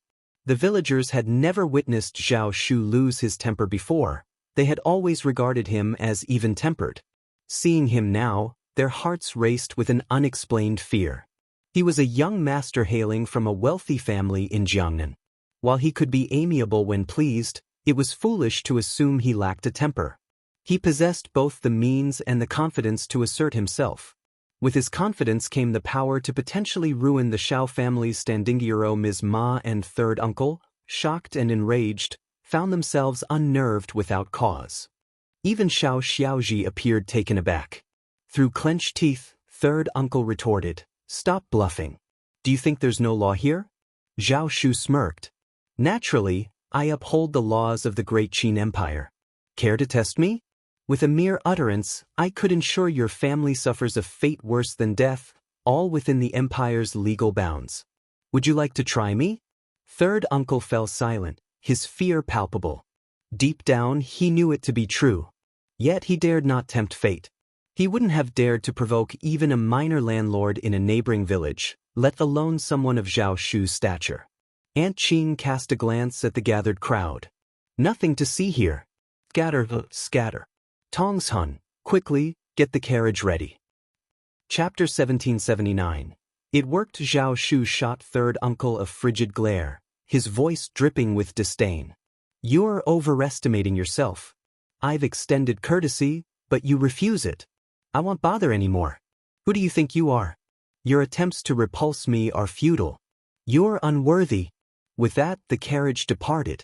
Third uncle and his family were seething with rage, their legs trembling, while Xiao Zioda's eyes bulged in disbelief. How could this happen? Young Master Zhao, how could he be so formidable? How could he regard me with such contempt? Xiao Xiaoji couldn't quite articulate it, but under Zhao Shu's gaze, she felt an inexplicable sense of inadequacy. It was as if she didn't deserve to stand before him, as if she were an unwelcome presence. Forget discussing marriage or becoming a concubine. At that moment, she couldn't even fathom the idea of thinking about him. Xiao Xiaoji sobbed uncontrollably, her hands covering her face in anguish. Ms. Ma, fuming with indignation, forcefully escorted Xiao Xiaoji and third uncle away from the scene. Xiao Lulang seethed with rage upon learning of the incident. What a disgrace! Look after Xiaoji. Don't let her leave the house again. He commanded. Ms. Ma and third uncle remained silent, the weight of the humiliation heavy upon them. They exchanged defeated glances, realizing the gravity of the situation. Zhao Shu's intimidating gaze and haughty demeanor had left them truly shaken. It was in that moment that they comprehended. Young Master Zhao belonged to a different sphere altogether. Recalling how they had presumed a level playing field with him, they couldn't help but feel a twinge of fear creeping in. This was the conduct befitting a young master from a wealthy lineage. Where did they find the audacity to treat him with such disrespect before Xiao Xiaoji was equally shaken. It was only now that she realized the truth in his words. She retreated to her room, consumed by bitter tears. Amidst her sorrow, resentment crept in. Why couldn't her brother have attained a higher position, like an intermediate recommended man or a primus scholar?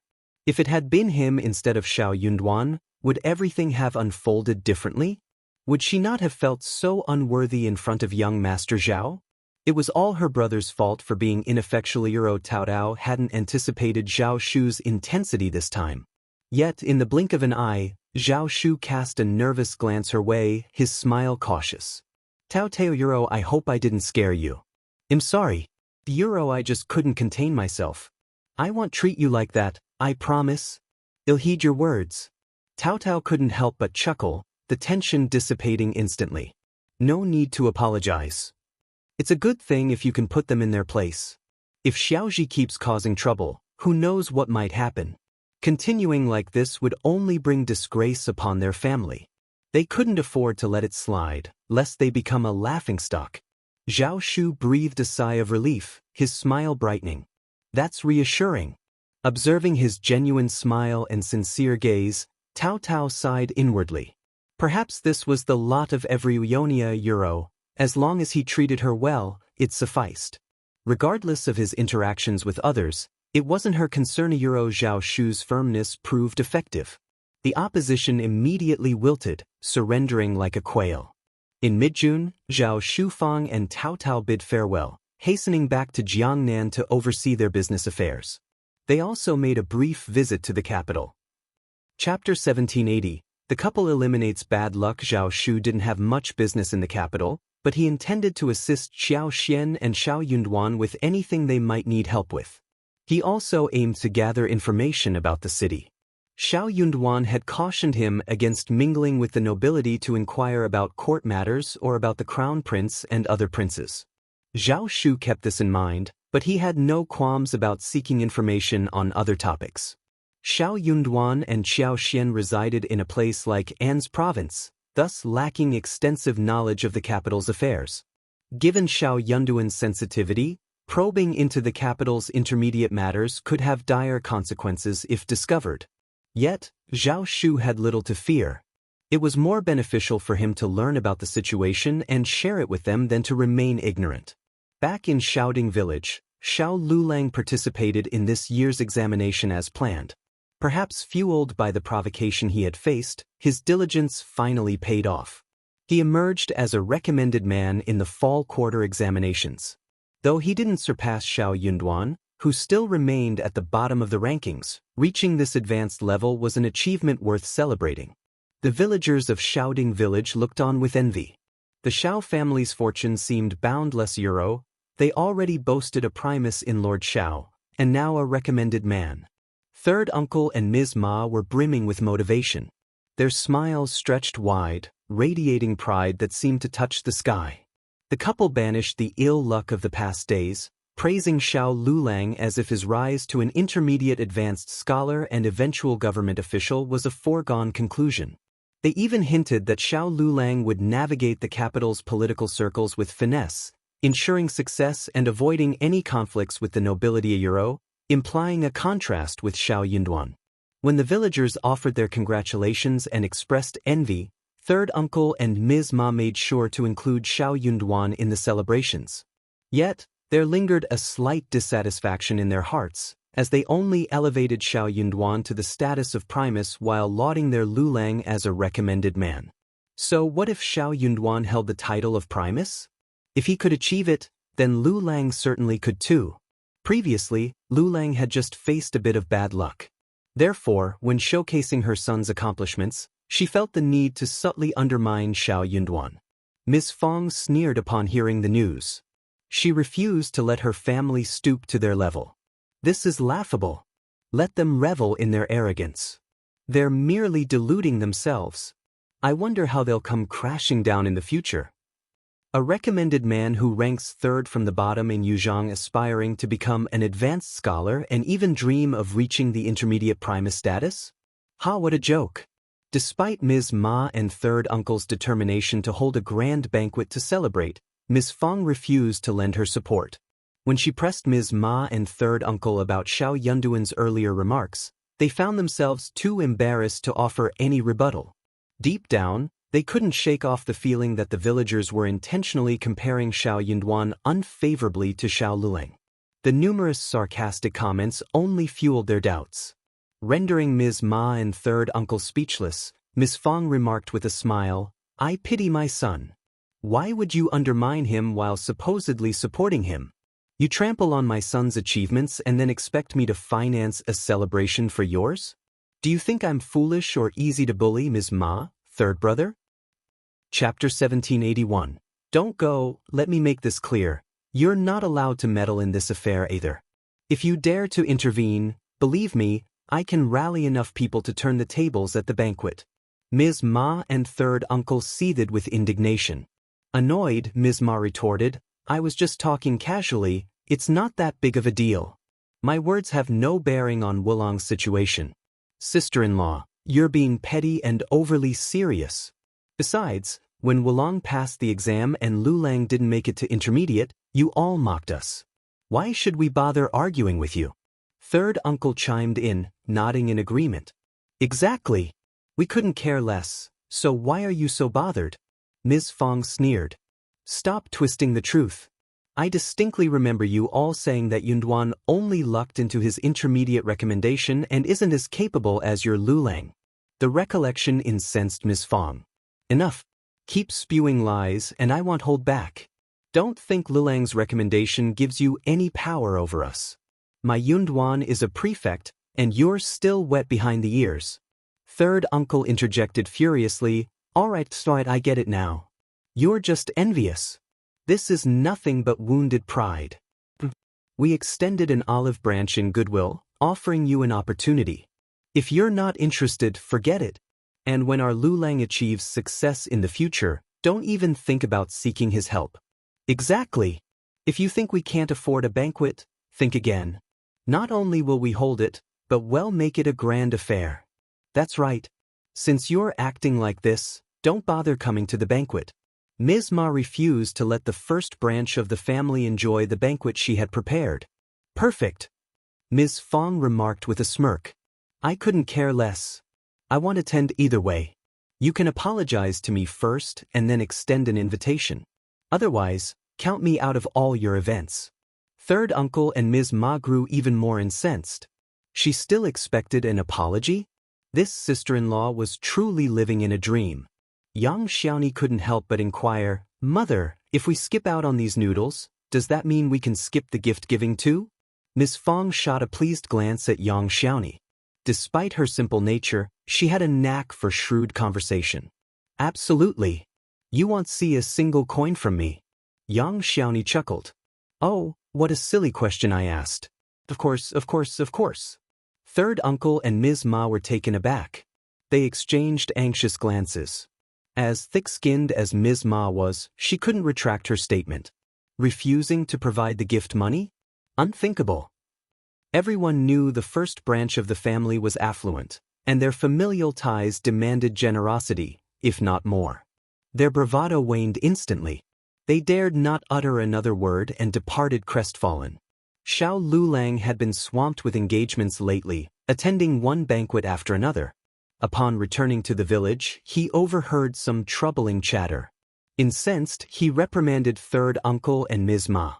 As a recommended man now, he grasped the importance of maintaining good relations with Xiao Yunduan, particularly until he secured an intermediate advanced scholar position and established himself in the capital. Cultivating a favorable rapport with Xiao Yunduan was imperative. In the bureaucratic realm, connections and patronage were paramount. Even if Xiao Yunduan were ousted from the capital, had still retained some influential ties in the intermediate circles. Chapter 1782. He knows to bear with it. He had already made up his mind. Upon entering the capital, he could either leverage Xiao Yunduan's connections to cultivate relationships with officials, or he could choose to switch sides and align himself with those who had a bone to pick with Xiao Yunduan. Either way, Xiao Yunduan was a factor he had to contend with. Didn't he understand that the first branch of the family was despicable, and Xiao Yunduan was despicable too? Didn't he realize that he would eventually settle the score with them? But was now the time to provoke them? His parents were utterly inept. He wasn't inherently conniving, but he had a penchant for stirring up trouble repeatedly. He was reckless and frivolous. If it weren't for the fact that traditional mourning customs mandated 3 years of mourning for either of them, he might even wish for their demisieuro, just to rid himself of the entanglement. Listen up, both of you. I'll say this only once. Do not go provoke the first branch of the family again. If you can't control your tongue, then keep it still. I won't tolerate a repeat of this, do you understand? Xiao Lulang thundered at third uncle and Ms. Ma. His parents were taken aback. Why, Lulang, why are you siding with the first branch of the family? That's right. Aren't we doing this for your own good? How many recommended men do you think our village produces? Look at how capable you are, Lulang. They're just jealous and resentful. We can't afford to stoop to their level. What was Xiao Yunduan capable of? He was merely lucky, otherwise, he would have been ousted from the capital. Useless. If it were his son, such a debacle would never occur. Xiao Lulang felt aggrieved at these remarks. It wasn't just in the village. Even when he ventured out as a guest, the conversation inevitably steered toward the Primus and him. As a recommended man, he felt stifled. The happiness he should have felt was marred by resentment. But what other choice did he have? Could he silence everyone and halt their chatter? Moreover, he had to maintain the facade of a cordial relationship with Xiao Yunduan, despite enduring the envious glances directed his way for having a cousin who was the Primus. Wasn't he deeply aggrieved?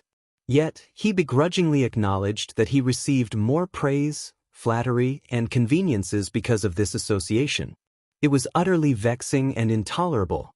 His pride prevented him from admitting to his parents that he needed Xiao Yunduan's support at this stage. Thus, he could only issue a cold order to them. I know what I need to do. Cease your actions, or you'll disrupt my plans. Are we clear? Third uncle and Ms. Ma were taken aback, shaking their heads vigorously. Yes, we understand. We understand now. That's right, we promise not to meddle anymore. We'll refrain from any further actions. Concerned, Xiao Lulang continued to admonish them sternly, his expression icy. With the banquet looming, a representative from the first branch of the family was expected to attend. If he didn't, how could Xiao Lulang secure Xiao Yunduan's assistance? Xiao Lulang went to the first branch of the family to offer apologies on behalf of his parents. Ms. Fong and Xiao Sanlang harbored a strong dislike for the third branch, but they understood the necessity of civility. They didn't want people to insinuate that Xiao Yunduan had become affluent and now held his family in contempt. As Xiao Lulang apologized, Ms. Fong delivered a lecture akin to that of an elder. Xiao Lulang gritted his teeth and listened attentively. Chapter 1783. A family of muddles. The situation had concluded, or so they thought.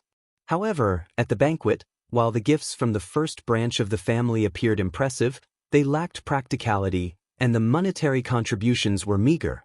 The grand plan of the third branch to accumulate wealth during the event had floundered. Following the banquet, Xiao Lulang focused on preparing for the upcoming spring quarter examination. Successive matchmakers arrived at Xiao Zioda's doorstep with marriage proposals. Ms. Fong identified 2 or 3 families that seemed suitable for Xiao Xiaoji, yet both Ms. Ma and third uncle adamantly rejected them all. Were they incapable of polite refusal? Their haughty demeanor seemed to suggest they could control the heavens, dismissing proposals as if they were beneath their notice. To make matters worse, they flaunted this behavior in the village. Xiao Xiaoji proved no exception to the family's pride. She displayed the same arrogance as her parents. Even the loss of her admirer to Tao Tao failed to elicit much sorrow or indignation from her. No matter young Master Zhao's virtues, he remained a mere businessman. Once her brother attained official status, she planned to marry into officialdom herself, leaving Tao Tao far behind. Ms. Fong sighed in frustration. She utilized the missteps of the third branch as cautionary tales for her own children and in-laws. They needed to recognize their limitations and avoid frivolity that could tarnish their standing. When discussing marriage in the future, they must consider their children's prospects carefully. Underestimating Xiao Yunduan's worth could lead to marrying into an unsuitable family, bringing untold difficulties. Marriage into a prominent family involved navigating a web of elders, relatives, friends, sisters-in-law, and brothers-in-law, as well as managing various household staff. A wife of an official must adeptly navigate bureaucratic social circles, lest she become a laughingstock. Failing to do so could strain her husband's position and their relationship, rendering her life untenable. How could it be so simply? How could someone like Xiao Xiaoji end up as the wife of an official? To be frank, Zhao Shu's family was exceedingly humble. If Zhao Shu were just an official and not from a prominent family like the Yuzhengs, She would never have consented to his union with Tao Dao. Her daughter was merely a rustic girl. Her circumstances improved only because of her brother and sister-in-law. Nonetheless, it was inconceivable for her to marry into such a prestigious household. Ms. Su had harbored hopes of her daughter, Xiao Qing, marrying into an official's family once she came of age. She even dared to dream about an alliance with the third branch of the family. But upon hearing Ms. Fang's remarks, she abandoned the idea. Perhaps it wouldn't be a bad idea for her daughter to wed a merchant or a country gentleman. In late July, Xiao Yunduan received a missive from home and perused it alongside Xiao Xian. All was well back home, with various businesses flourishing. Though the flowers in the field weren't as vibrant as before, the Zhang family's tea house production had slightly diminished, and the orchard's fruit yield was slightly lower. Overall, everything remained steady. No significant changes were apparent. Xiao Xian breathed a sigh of relief inwardly. This indicated that her abilities had subtly influenced the plants, optimizing their growth to a degree.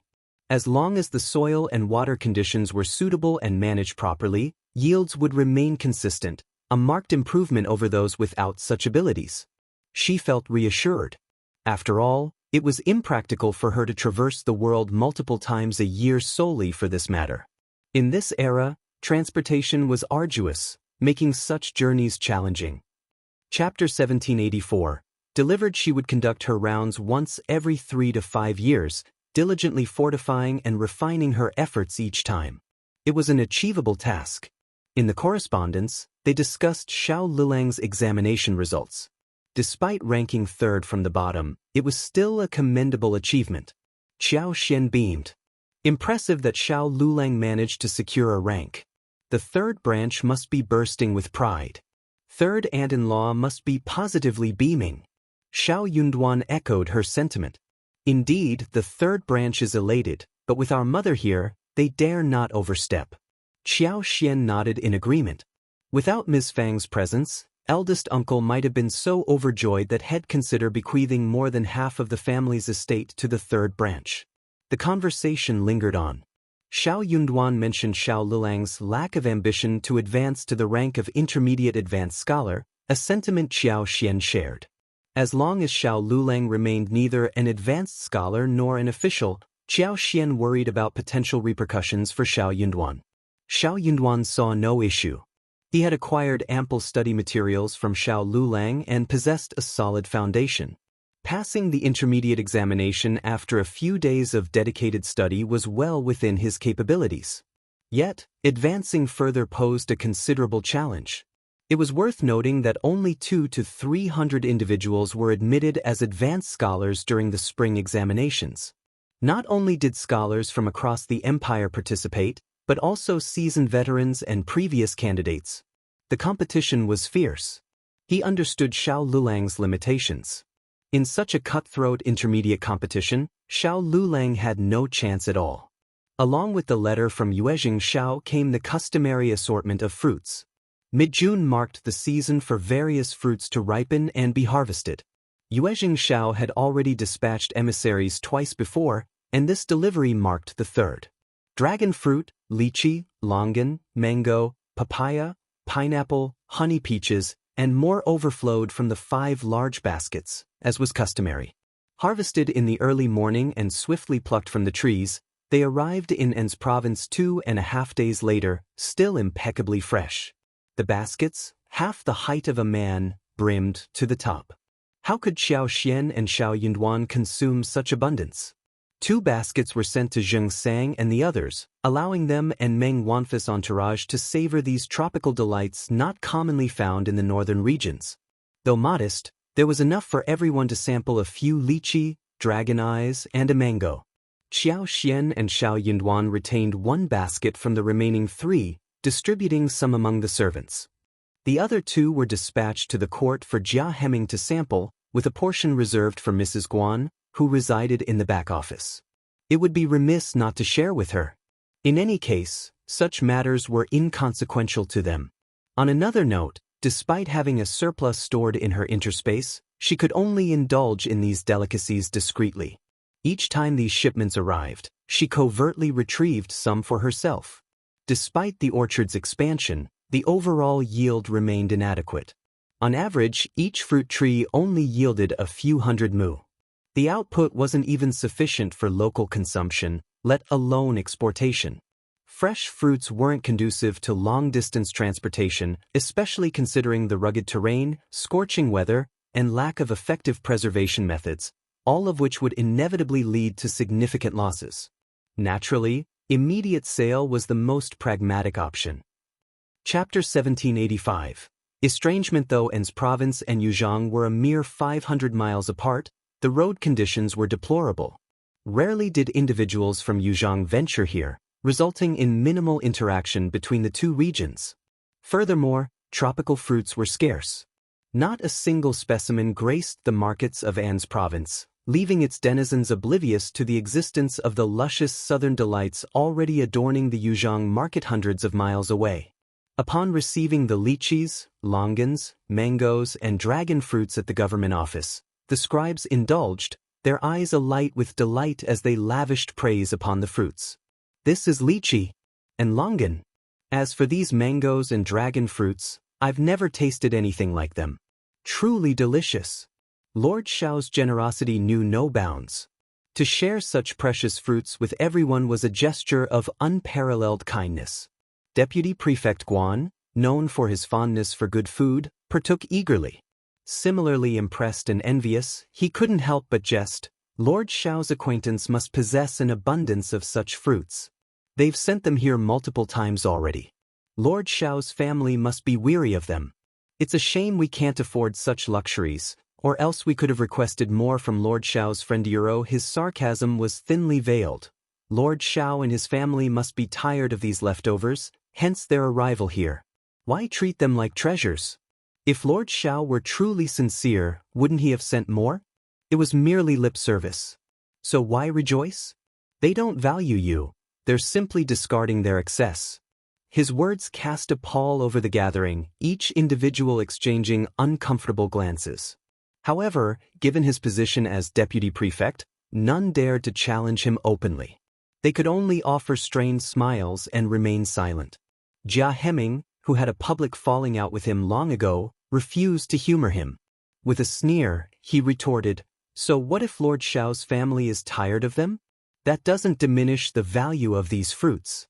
Lord Xiao shared them with everyone, showing that he cares for us. Otherwise, why would he bother? We should be grateful.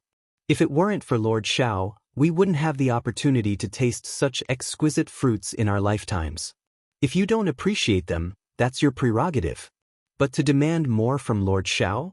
That's beyond audacious. It's better if you don't offer them to me. I'll spare us from hearing your endless sarcasm and complaints." Deputy Prefect Guan erupted in anger. "Jia Heming, what are you insinuating? I never said that. Don't pin things on me just because you're close to Lord Xiao." Jia Heming sneered back. "You know perfectly well whether I've falsely accused you or not." Most of the scribes sided with Jia Heming, feeling that Deputy Prefect Guan had overstepped. Sensing an imminent confrontation, they hastened to intervene, attempting to smooth things over with diplomatic language. They couldn't afford a confrontation. Stirring up trouble would only draw Lord Xiao's attention, leading to unnecessary turmoil. Clearly apprehensive of the consequences, Deputy Prefect Guan refrained from leveraging his authority to chastise Jia Heming. After uttering a few terse remarks, he stormed off in a huff. Jia Heming harbored no ill will towards him and let the matter rest. Chapter 1786. Sooner or later, however, following this incident, Deputy Prefect Guan found himself even more diminished in the eyes of his peers. His abandonment of those who stood by him during adversity only served to highlight his lack of gratitude after reaping benefits. His sarcasm and dissatisfaction painted him as selfish and utterly devoid of empathy. Who would willingly associate with such a cold-blooded individual if not for ulterior motives? Deputy Prefect Guan seethed with rage. As a deputy prefect, he had lost all semblance of prestige and dignity within the government office.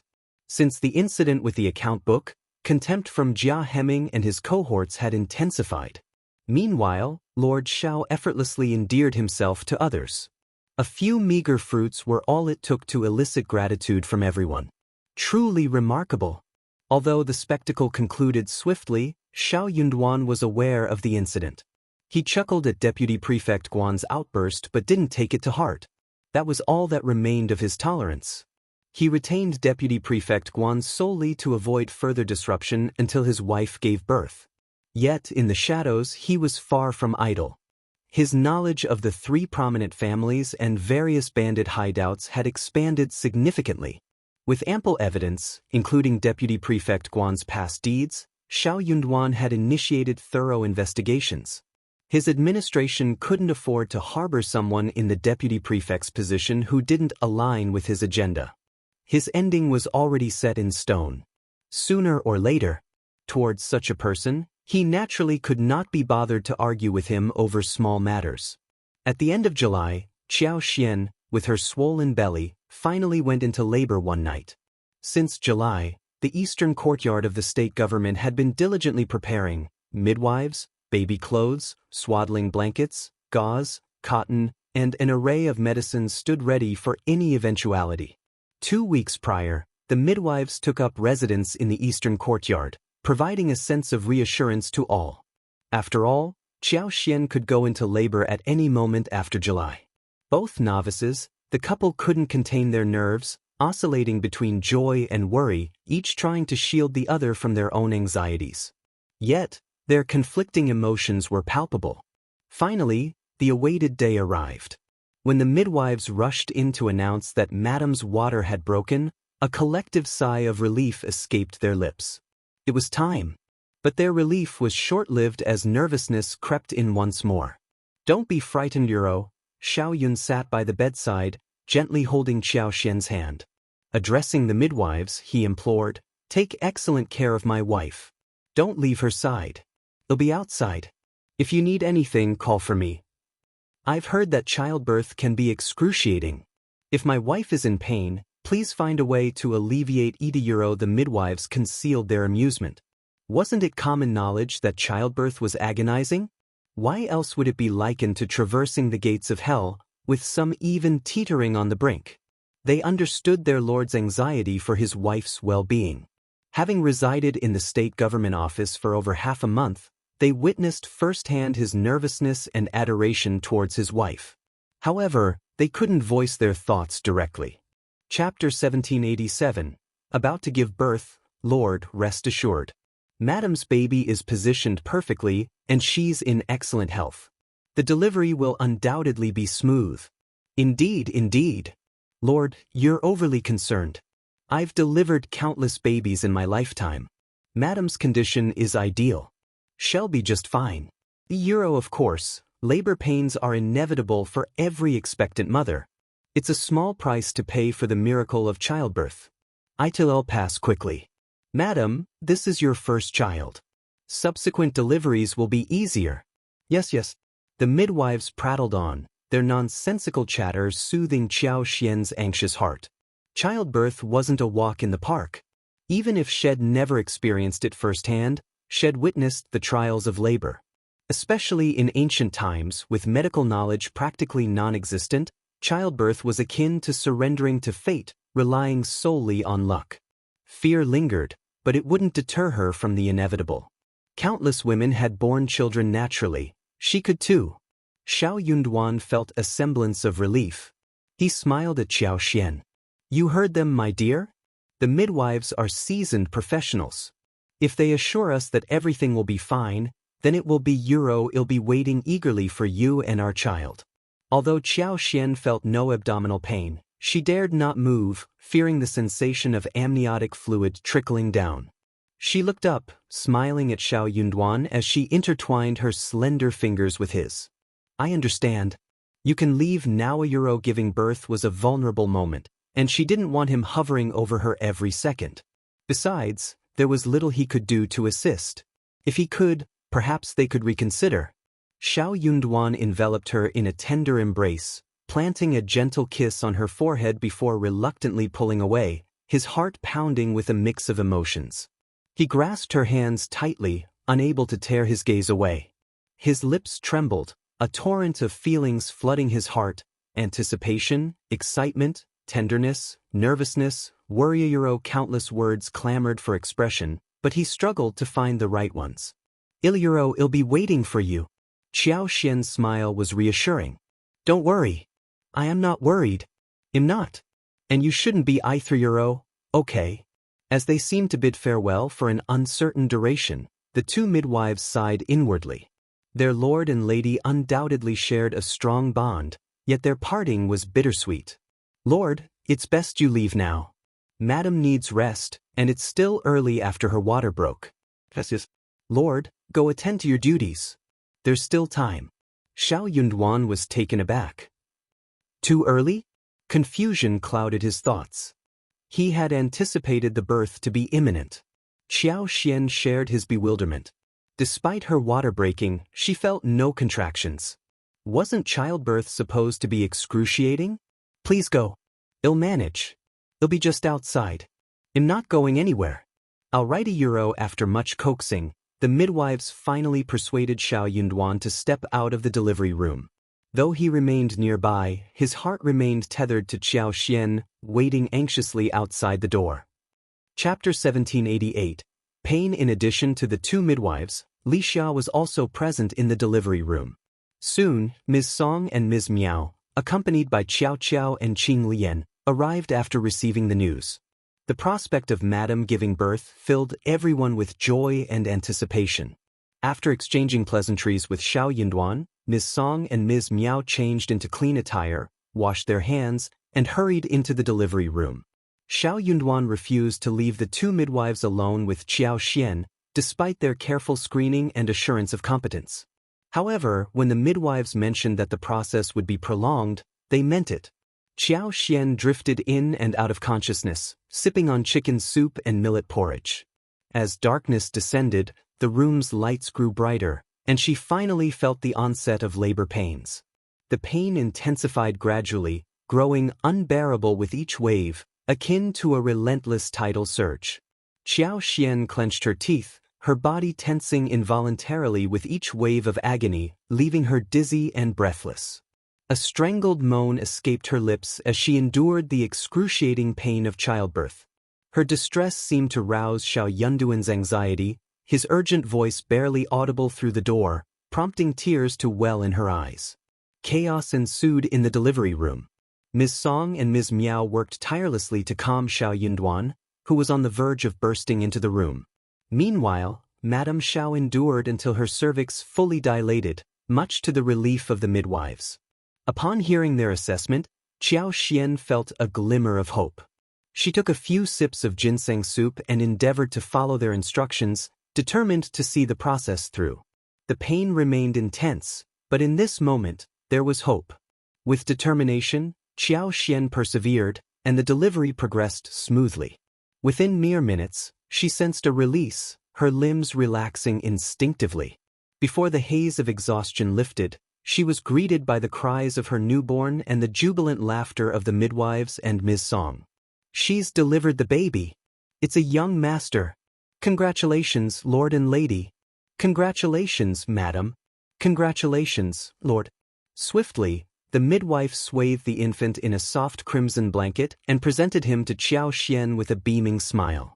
Behold, how handsome your young master is. His hearty cries signify his robust health. Born to parents like you and Lord Xiao, he's destined for a life of privilege and prosperity. The midwives chuckled, showering the newborn with praise. Though Qiao Xian could barely discern their words, her heart swelled with tenderness as she gazed at her son, a gentle smile gracing her pale features. This tiny being was her son, hers and Xiao Yunduan's. She had just brought him into the world. Chapter 1789. Child. This newborn was her most intimate kin, connected to her by blood €1, a treasure nurtured within her own body. A soft, contented warmth filled her heart, brimming with joy. She longed to reach out, to cradle him in her arms, to caress his tender skin with her fingertips. But her weakened state left her unable to raise her hand. With a gentle smile, one of the midwives carefully placed the child in the cradle beside her bed, while the other directed Li Xia and Ms. Miao to assist. Qiao Xian still had tasks ahead: changing clothes, tidying the bed. She would be occupied for some time. Ms. Song had hurried out to inform Xiao Yunduan of the wonderful news. In fact, the baby's cries had already reached outside.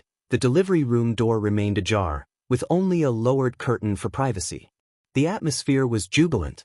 Upon hearing the news, everyone offered their congratulations to Madam for delivering a young master. Xiao Yunduan's youthful and handsome face radiated joy, his eyes sparkling with delight as he continued to praise. Upon learning of the proceedings within, he thanked Ms. Song before considering entering the room. "Thank you for your assistance, sister-in-law." Ms. Song smiled warmly. "My lord, your kindness knows no bounds. Without you and my wife, we wouldn't have managed. Witnessing the birth of the young master fills me with immense joy. You and Madam are truly blessed, and your fortunes will only multiply in the future."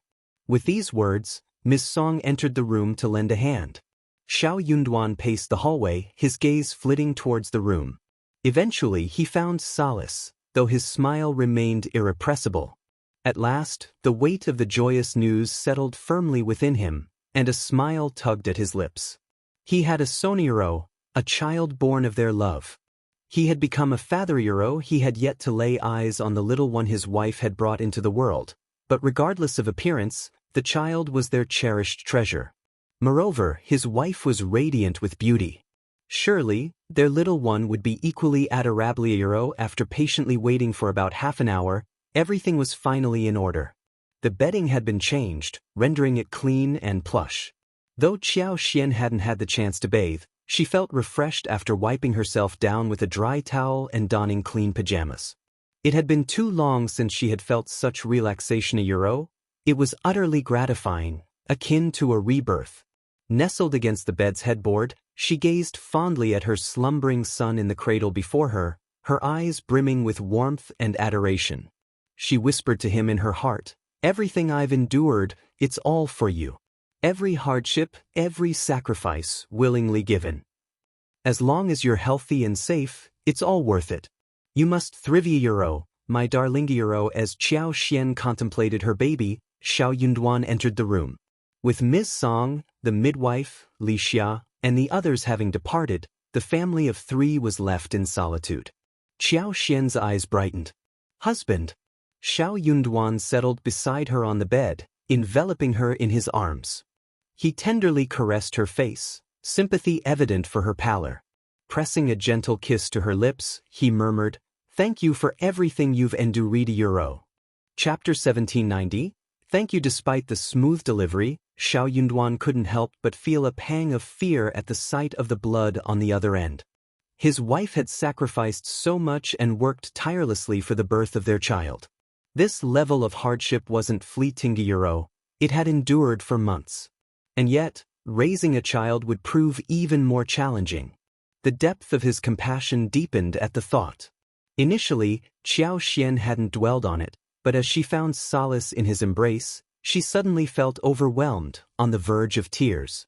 Xiao Yunduan pressed a tender kiss to her forehead, comforting her with gentle words as they lingered together before turning their attention to the baby in the cradle. The infant lay still, unable to move with his tiny hands. Qiao Xian dared not risk having him sleep on the bed beside her. What if the blanket covered his face, or if she accidentally shifted and pressed against him? After the midwife had instructed her to feed the baby, she nursed him until he drifted off to sleep, then carefully placed him back in the cradle. Beneath the soft blanket, his small head, delicate features, and dark hair were revealed as he slumbered peacefully, radiating an undeniable charm. "He's so cute." "Yes, he's still very obedient. I heard that babies love to bathe. Let's bathe him together in a few days, okay?" "Okay. However, he might be afraid when he enters the water. We have to let him hold our fingers. That way he should feel safe. He's still young." "How would he know this?" "Who said that?" "He understands." All right, I understand." The two of them gazed at their baby with shared joy and wonder, their words overlapping in their excitement. After a while, Li Qiao and Li Xia entered with stewed black chicken, red dates, and wolfberry soup. "Madam, have some." The midwife and Auntie Song mentioned that you need to replenish your blood. Xiao Yunduan accepted the bowl. "Pass it to me." After ensuring Xiao Xian had consumed half a bowl of chicken soup and eaten a few morsels of chicken, Xiao Yunduan rinsed her mouth and smiled. Just lay back and get some rest. Take the baby to the room behind the partition and let Nanny, Li Qiu, and Kaihua look after him. Don't worry. The choice of a nanny had already been made, as Xiao Xian wasn't certain if she would have enough breast milk, and there were no suitable baby formulas available. In such circumstances, finding a nanny was their best option. While the less fortunate could make do with whatever was available, since they had the means to provide better, they couldn't settle for less. Nannies weren't easy to come by, and they needed to be arranged in advance. According to the midwife's advice, Xiao Xian would require a nanny's assistance too. Hearing his words, Xiao Xian felt conflicted and reluctant, but she knew she couldn't manage everything on her own. Exhausted, she glanced at the still sleeping baby and nodded. She mustered a smile and said, "You must be tired too. Go and rest." "Of course, don't worry." Xiao Yunduan kissed her forehead and instructed the maid to carefully carry the cradle away. Xiao Yunduan longed to touch the child's face, but fearing his rough fingers might harm the delicate skin, he refrained from doing so. Observing Li Xia and the others wheeling away the baby's cradle, he tucked Xiao Xian in and offered her gentle reassurance before departing. Chapter 1791. Preparing to move at this moment, it was almost dawn.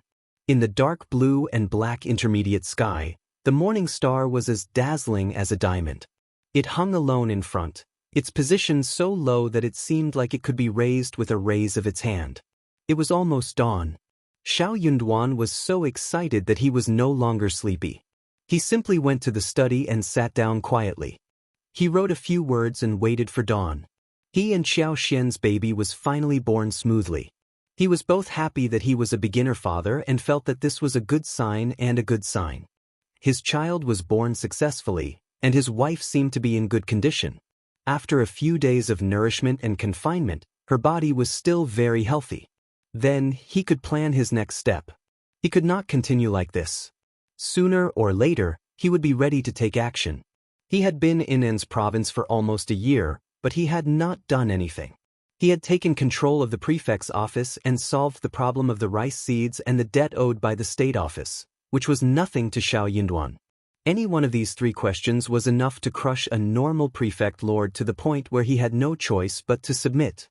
But for Xiao Yunduan, it was just a passive way to solve the problem. This was worlds apart from his beginner's heart. A dark greenish-white hue slowly emerged on the eastern horizon, gradually diffusing and intensifying until the sky brightened with the breaking dawn. As the new day began, the buzz of excitement swept through the city. Word quickly spread that Madame Xiao had given birth to a young master, making Lord Xiao a father. Commoners offered their heartfelt congratulations to Xiao Yunduan and Xiao Xian. Under Lord Xiao's capable leadership, officials and landowners had fallen into line, abandoning their former bad habits and approaching matters with integrity. The once unruly three prominent families found themselves reined in by Lord Xiao's firm hand, earning him the wholehearted admiration of the populace. And to add to his accomplishments, Lord Xiao had swiftly overseen the harvesting of the grain upon his arrival. These seeds, transported through alternative channels by Lord Xiao himself, had flourished despite the year's typical weather conditions. The rice fields were now brimming with promising crops, a testament to Lord Xiao's foresight and resourcefulness. As the rice continued to grow, it became evident to everyone that this year's crop was flourishing exceptionally well. Surveying the fields, Xiao Yunduan marveled at the long, robust stalks of rice. Their substantial size and weight indicated a bountiful yield. According to seasoned farmers, this year's rice production was expected to surpass previous years by at least 30%. In particularly fertile fields, meticulously tended to by diligent workers, the increase in output was even more pronounced. The superiority of these crops was apparent when compared to the rice grown by wealthy landowners through their own channels. Food, the lifeblood of the people, took precedence above all else. The increased food production brought immense joy to the people of An's province, who expressed profound gratitude for Lord Xiao's benevolence. They credited him with coming to their aid like a bodhisattva. With Madame Xiao's successful childbirth and Lord Xiao's newfound fatherhood, the community rejoiced wholeheartedly. They extended their heartfelt wishes for the longevity and happiness of the entire Xiao family, including the newly arrived young master. Chapter 1792. Happiness. The news of Qiao Xian's successful delivery spread quickly among the prominent families, prompting them to dispatch women to deliver congratulatory gifts. Following An's province's customs, only close relatives and dear friends would attend the third birthday celebration, while the one-month-old celebration typically saw a broader circle of guests. During the confinement period, it was customary to send gifts and visit the mother's home to offer congratulations and support. Guests wouldn't bring gifts on the day of the banquet, as the host would have already prepared tokens of appreciation, usually in the form of wedding noodles and eggs. In light of this, the various families began preparing their gifts, organizing groups to send their regards. Upon learning of Qiao Xian's delivery, Mrs. Guan's heart sank. While she didn't wish harm upon Qiao Xian or the child, she harbored hopes of a difficult delivery, perhaps even near death. In her ideal scenario, the child would have been a girl, complicating Lord Xiao's sentiments and tarnishing the couple's relationship. Such an outcome would have brought her immense satisfaction. Unexpectedly, everything went smoothly with the delivery, much to Mrs. Guan's dismay. Not only was it Qiao Xian's first child, but both mother and son were safe, and the child was a boy. Mrs. Guan couldn't find it in herself to be pleased that Lord Xiao now had a legitimate heir. Despite her unhappiness, Mrs. Guan felt obligated to visit and express her concern, given her proximity to the family as the deputy prefect's wife. With gifts in hand and accompanied by Nanny Ding and Zhenju, Mrs. Guan made her way to the east courtyard. Meanwhile, Qiao Xian had already awakened. Newly minted as a mother, she was brimming with excitement and couldn't sleep for long. Just as she had finished drinking some water and millet porridge, the baby woke up, prompting the attendants to tend to him. His cries were delicate and heartrending, stirring empathy in anyone who heard them. Qiao Xian, separated from the commotion by a partition and screen, instructed Li Xia to inform the attendants that she would bring the child over later. The baby instinctively sought comfort in his mother's arms.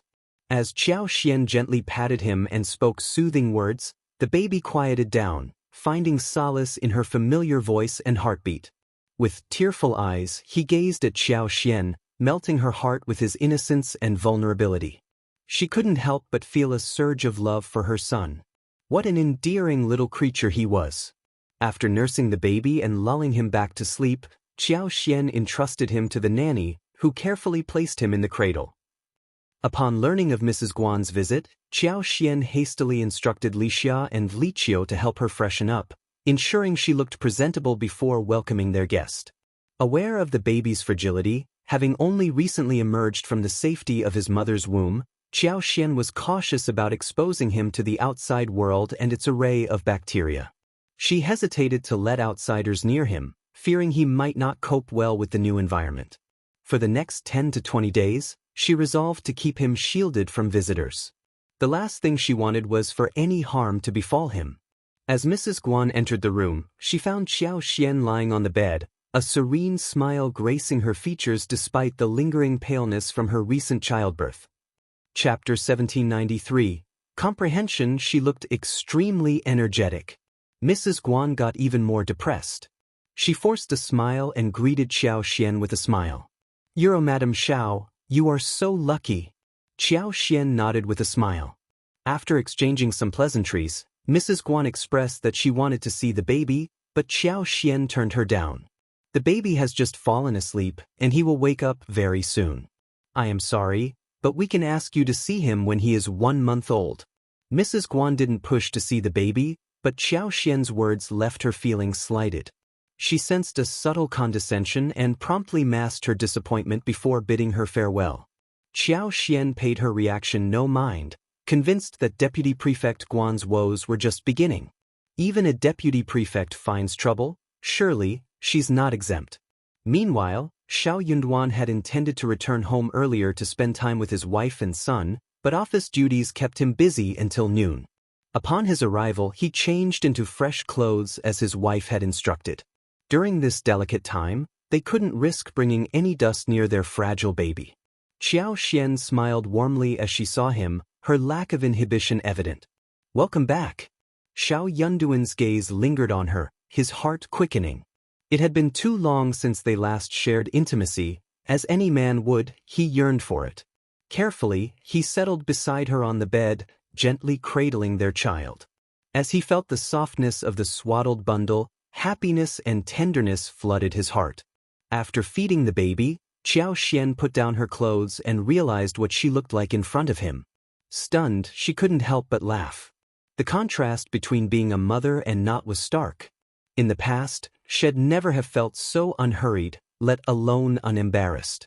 Now, though, it all felt perfectly natural. Qiao Xian had a sudden realization. She used to judge mothers nursing in public harshly, seeing it as shameless. But now she understood. In this phase, maternal love took precedence. Everything else faded in comparison. This transformation felt organic yet inexplicably a truth she couldn't deny. She imagined if Xiao Yunduan caught her nursing in public, she'd have blushed fiercely, unlike her current nonchalant demeanor. Qiao Xian gazed fondly at the baby in her arms, struck by his beauty.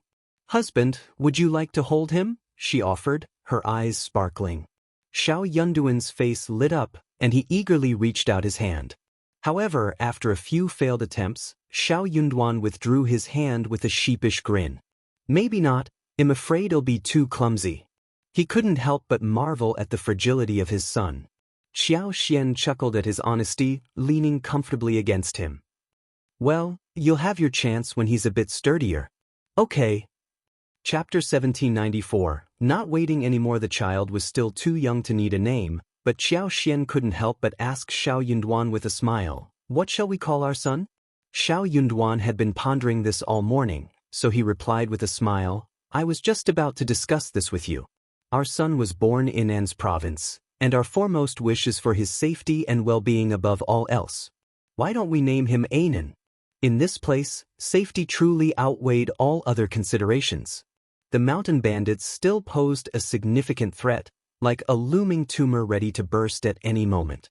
Despite their preparations, Xiao Yunduan couldn't guarantee an easy victory over them. The mountainous terrain was treacherous, and the bandits were cunning, entrenched, and numerous. Eliminating them wouldn't be a simple task. Previously, the injuries sustained by the Tigerhead tribe were not solely due to being surrounded, but also due to their own Urosiro. They were outnumbered, underestimated the enemy, and were betrayed by their scouts who revealed their location. Yet, launching a proactive assault on the bandit stronghold was no easy feat otherwise. An's province wouldn't be in its current state, and the imperial court wouldn't have tolerated it for so long. In their previous interactions, Xiao Yunduan had only demonstrated his strength and reluctance to be trifled with, urging everyone to mind their own business.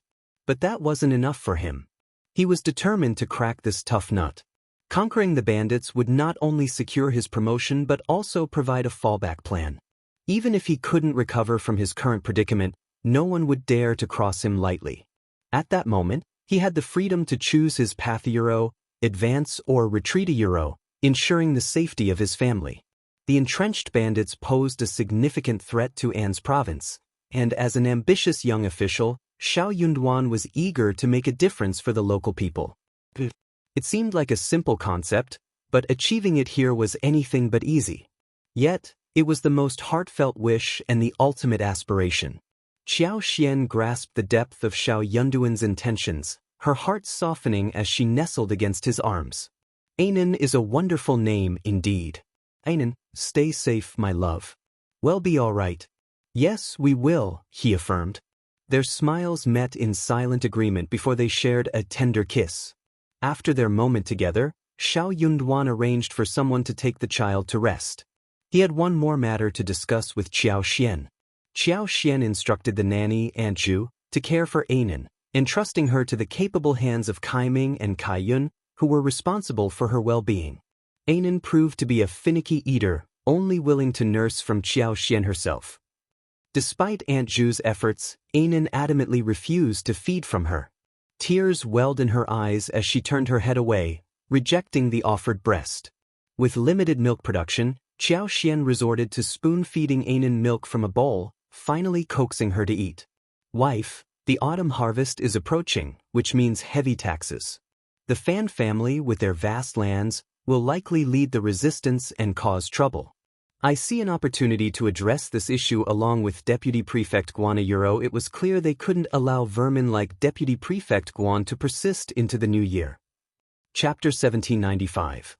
Tax Xiao Yunduan knew he couldn't confront the bandits without first rooting out the corruption within the state office. An attack from both inside and out could spell disaster. Qiao Xian wholeheartedly agreed. To tackle external threats, they had to address internal ones first. It was imperative to deal with Deputy Prefect Guan and his cronies before they could effectively combat the bandits. By the time she emerged from confinement, she'd be able to lend her support in handling the bandits. Since giving birth, Qiao Xian felt her powers gradually returning, perhaps even stronger than before. If you have a plan, go ahead. They'll take care of Anan. We rarely venture out, so don't worry about us, she assured him. Xiao Yunduan gently held her hand, his expression pained. I must confess, my actions may disrupt Anan's 1-month celebration. I feel guilty towards you and our son. Naturally, he wished for their eldest son's celebration to be a joyous occasion. Yet, once he initiated action, there was no telling if someone would exploit the event to cause trouble. Qiao Xian's response was immediate and understanding. Anan won't hold it against you, and neither will I. We understand what truly matters. Besides, having Deputy Prefect Guan's family residing in the West Yard isn't appropriate. I hope they vacate soon. Living in close proximity within the state office compound meant frequent interactions, which heightened Qiao Xian's concern, especially now with the newborn. The infant was too fragile to withstand even minor mishaps.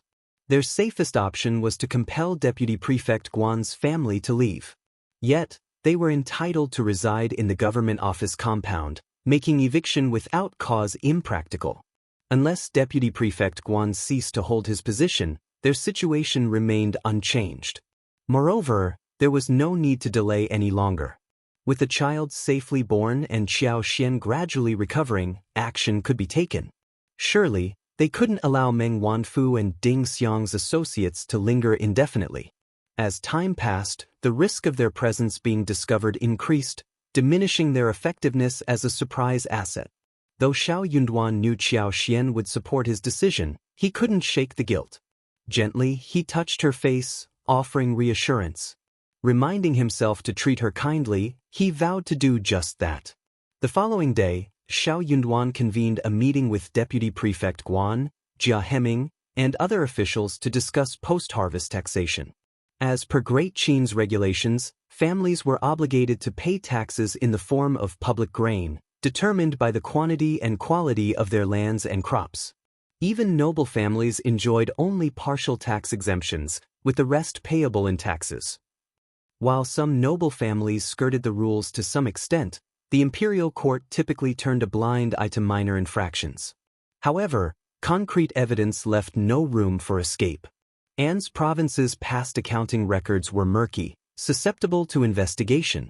Any revelations would throw the entire province into disarray, rendering it ungovernable. Thus, Xiao Yunduan had refrained from delving into the past, opting instead to publicly address the issue, providing a semblance of reassurance to the populace. Chapter 1796. Fan family. However, starting this year, adherence to the laws of the Great Qin Empire and the regulations of the state government became imperative.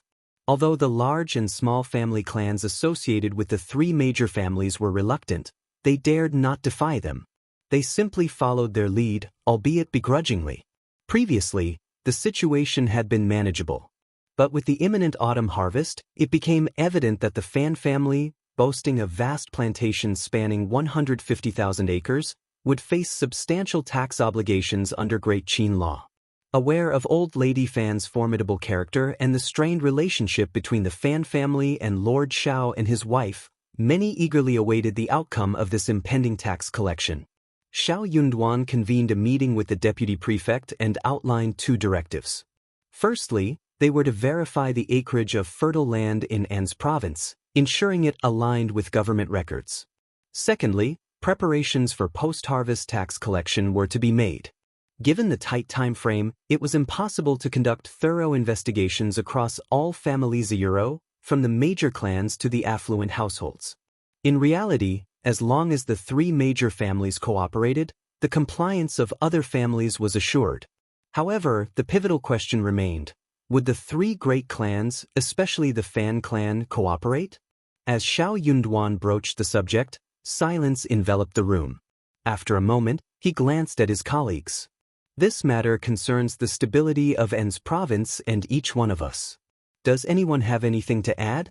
Taxation was essential for funding various public projects vital to the welfare of An's province's residents, including infrastructure repairs, canal maintenance, and provisions for emergencies like famine or shortages. Initially, a portion of the taxes collected across various regions was expected to be remitted to the national treasury. However, An's province operated under unique circumstances. For over a decade, it hadn't forwarded any taxes to the imperial court. Naturally, the imperial court wasn't inclined to provide funds to An's province without justification. The province had to rely on its own resources. Any prefect daring enough to request funds for food distribution risked investigation by imperial officials. Failure to justify such requests would spell trouble for the prefect.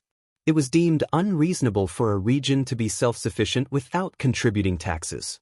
Consequently, prefects refrained from petitioning the imperial court for financial aid, preferring instead to borrow from local affluent individuals. Given the prevailing submission, dissent was unheard of. Yet, An's province defied conventional norms. Here, strength often trumped logic. Xiao Yunduan grinned. In that case, let's proceed as follows. Deputy Prefect, you'll oversee the land inspection. Within 10 days, we'll scrutinize the holdings of the three major families. Prior to the autumn harvest and tax collection, I expect all families with over 300 mu of land to undergo examination. Chapter 1797. Pulling together, handle this matter separately. Personally oversee the inspections of the three major clans. If any issues arise, inform me promptly, understood? Xiao Yunduan instructed. Deputy Prefect Guan seethed inwardly. What could he do? Certainly not this. Wasn't this essentially setting him up to offend someone and face the consequences? In the past, he might have agreed without hesitation.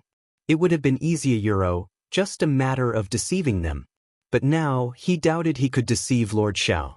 Were the three great clans individuals he could afford to offend?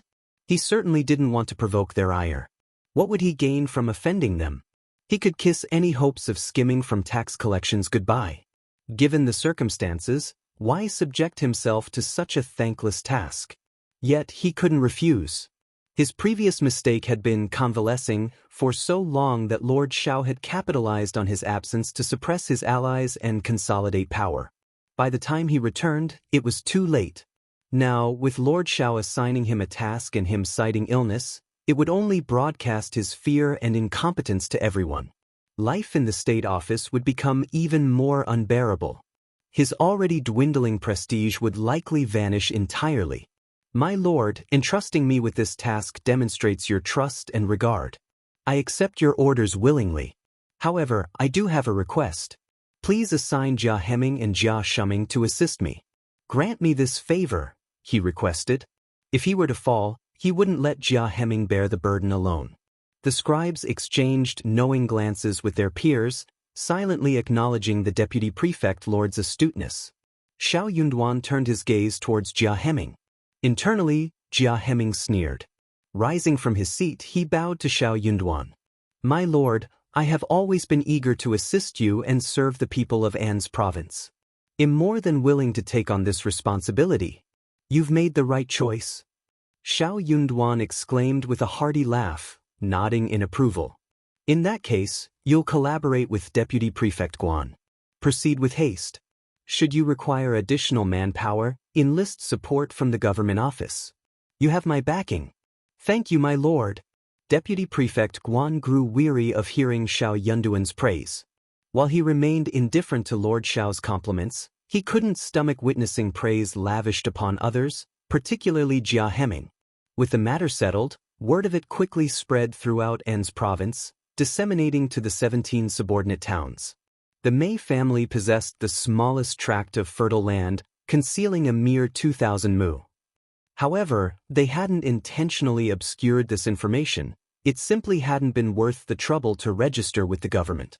Regardless, their tax payments were deemed acceptable, sparing them from serious scrutiny. The May family viewed the issue as inconsequential, intending to rectify it in due course. They deemed it unwise to engage in conflict with the prefect lord over such a trivial matter. Similarly, the Hua family, ever cautious, found themselves in a similar predicament. They neglected to record land acquisitions out of convenience, confident they could rectify any oversights when necessary, all while maintaining cordial relations with Lord Xiao. Given Lord Xiao's formidable reputation, the Fan family, still nursing resentments from prior misfortune, opted to refrain from provoking further ire. Chapter 1798, deliberately targeting. Thankfully, Lord Xiao proved to be a reasonable man, refraining from exploitation or seeking undue favors. Consequently, the burden on their shoulders remained manageable. Only bandits would dare openly defy the government's authority. Such behavior was simply unheard of, especially on the surface. However, if the Fan family managed to astound and excel in this endeavor, they stood to gain significantly. It was a scenario to hope for. The Ho brothers exchanged jests in private, pondering the unpredictable tactics old lady Fan might employ this time. With a vast expanse of 200,000 mu of fertile land, the Fan family's decision not to utilize government-provided seeds resulted in a yield akin to the previous year, roughly 600 caddies per mu. Yet, in this water valley terrain, the transformation process yielded approximately 70 to 75 caddies of dry valley per 100 caddies of water valley. Consequently, the output translated to around 430 to 440 caddies per mu of dry valley. Calculated against the tax rate of 30 per grain imposed by Great Qin, the Fan family faced a staggering obligation of nearly 2.89 to 3 million caddies of grain a, a substantial sum by any measure. Naturally, the Fan clan would not acquiesce readily. Even if Lord Xiao proposed a compromise, suggesting they pay half, the Fan family would undoubtedly resist. In previous instances, their contributions ranged merely from 300,000 to 500,000 caddies, and even then, only after extensive negotiations with the prefect's representatives. Now, confronted with a demand for 3 million caddies, the spectacle promised to be grand indeed. The Ho brothers found themselves slightly exhilarated by the unfolding drama. Meanwhile, old lady Fan seethed with indignation. This was simply intolerable. Old lady Fan was convinced that Lord Xiao had deliberately targeted the Fan family. It was widely acknowledged throughout En's province that the Fan family possessed the most fertile land. So, why would Lord Xiao choose this particular moment to exert pressure on them? If it wasn't for personal gain, what could possibly be his motive for singling out the Fan family? What added insult to injury was the glaring realization that, despite their awareness of Lord Xiao's self-serving actions, the Fan family felt powerless to openly confront him. Adding to their frustration, Xiao Yunduan had supplied superior rice seeds this year, and although the Fan family had initially intended to inconvenience him by borrowing seeds elsewhere, the plan backfired spectacularly. Not only did Xiao Yunduan resolve the issue effortlessly, but he also obtained significantly better rice seeds than the Fan family. Each mu of farmland using Xiao Yunduan's seeds boasted an increase in production of at least 30%. The implications were staggering. If the Fan family had utilized government-provided rice seeds, their harvest this year would have been monumental. This revelation left the leaders of the Fan family, including old lady Fan, seething with rage, bordering on physical illness. Behind closed doors, they became the subject of ridicule and mockery. To exacerbate matters, Fan Ruyan, in front of Madame Lady Qiao, unleashed a torrent of accusations, insinuating that Lord Xiao had intentionally deceived the Fan family. Despite possessing superior rice seeds and being aware of the Fan family's extensive planting endeavors, Lord Xiao failed to inform or assist them in any way. Such neglect! Such incompetence as parents! Now, to compound their misery, Lord Xiao showed no remorse and had the audacity to demand taxes from the Fan family. It was the height of tyranny. Old lady Fan concurred vehemently. She doubted whether the Fan family would have even accepted the rice seeds had Xiao Yunduan offered them, even if they had to beg. The notion of purchasing them was out of the question. €1, free or not. The Fan family would have rejected them outright. Thus, when the Mei family and the Hua family sent their female representatives with gifts to congratulate Lord Xiao, the Fan family remained conspicuously silent, biding their time. Chapter 1799. The Fan family won't go. This wouldn't suffice. With the birth of Lord Xiao's son, the Mei family and the Hua family had already paid their respects. Numerous other esteemed families had followed suit. It would be deemed improper for the Fan family to abstain. Refusing to attend would invite ridicule, painting them as petty and small-minded. Both madams of the Fan family were irked by mother-in-law's obstinacy and lack of decorum. Yet, attempting to sway her would only result in further conflict, ensuring their own reluctance to attend. Should they relent and attend, they would undoubtedly face reprimand. As seasoned grandmothers, they harbored no inclination to endure such admonishment. The two old masters of the Fan family found themselves powerless to influence their wives in this matter. Laden with guilt and devoid of recourse, they resolved to act independently. Their efforts, however, were swiftly met with their mother's scathing reproach. "What are you thinking? That Xiao character harbors ill will toward our Fan family. Despite our strained relations, he deigns to offer congratulations? You two disappointments. Will you present your other cheek after being slapped? You two are utterly insufferable. Even Ener shows more spine than you. You bring disgrace upon our family. You are forbidden from attending. The Fan family shall not stoop to such servility." The two old masters endured the barrage of scolding, their chests tight, vision dimming. Shame and resentment coursed through them, but they gritted their teeth and endured. Such was the burden of filial obligation. Were she not their mother by blood, fisticuffs might have ensued long ago. Yet, Fan Rian's incendiary words only served to stoke the flames. "Elder brother, second brother, it's plain to see that Lord Xiao is exploiting our family's position. If we extend further courtesies, we only diminish our dignity and embolden his arrogance. Don't blame me for my ire. If you have the time to dwell on this, why not devise a strategy to address Lord Xiao and curb his arrogance? That would be in the best interest of the Fan family." These words held undeniable truth. Resolving this matter amicably was imperative to mitigate the Fan family's losses. Yet, upon hearing Fan Rian's admonition, the two old masters of the Fan family felt an overwhelming sense of revulsion. For the 108th time, they lamented their decision to allow this woman into their family. Why hadn't they married her off instead? Regret consumed them. Consequently, the entire city became aware that the Fan family abstained from presenting gifts to Lord Xiao. Xiao Xian and Xiao Yunduan remained indifferent. The absence of the Fan family was a relief, sparing them any concern. On the day of the baby's birth, Xiao Yunduan dispatched messengers to spread the joyful news to Yuzhong. The Yuezheng family expressed their happiness upon hearing the news and relayed it to Xiaoding village. Despite her son, daughter-in-law, and grandson's absence, Ms. Feng radiated joy in the village. She paid respects to their ancestors and planned several small banquets to honor the land officer, village elders, and those close to them.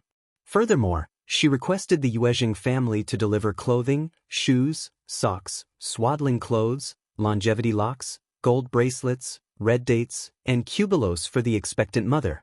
Ms. Feng also gifted Xiao Xian 500 taels of silver, a gesture of respect despite knowing she lacked nothing. Ms. Yen and Mei Qing, considerate as ever, prepared gifts for each family member, entrusting the Fan family to deliver them accordingly. Chapter 1800. Fruit First Madam shared in Xiao Xian's joy, having meticulously prepared an array of supplements and items for the baby, eagerly anticipating Yuezheng Xiao's next visit. In First Madam's eyes, the bond between Xiao Xian and Xiao Yunduan had already solidified, and the birth of their eldest son only served to fortify her position further. Yuezheng Xiao arranged for fruits to be brought over, though longan fruits and lychees were no longer in season. However, there were still mangoes, dragon fruits, papayas, bananas, kiwis, grapes, cantaloupes, watermelons, and peaches available. Xiao Xian and Xiao Yunduan greeted Yue Xiao warmly, deeply touched by the thoughtful gifts from their family.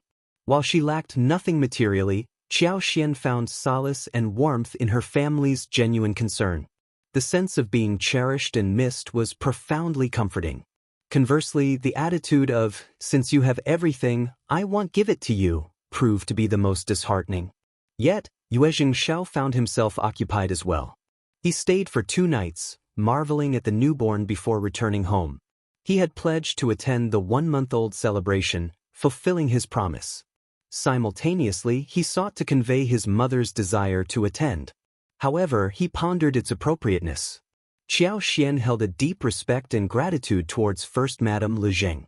Naturally, she hoped First Madame Lu Zheng could attend the baby's 1-month-old banquet, alongside all the shouting village family members.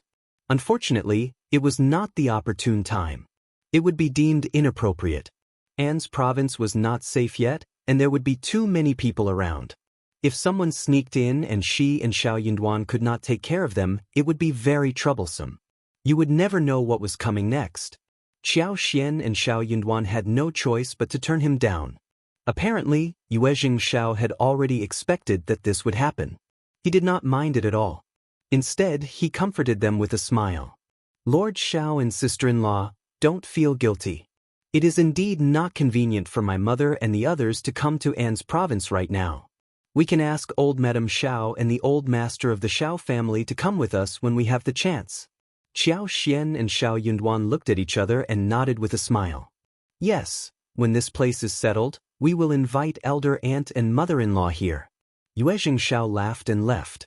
Yue Xiao had brought a lot of fruits, which was what the first madam had reminded him about.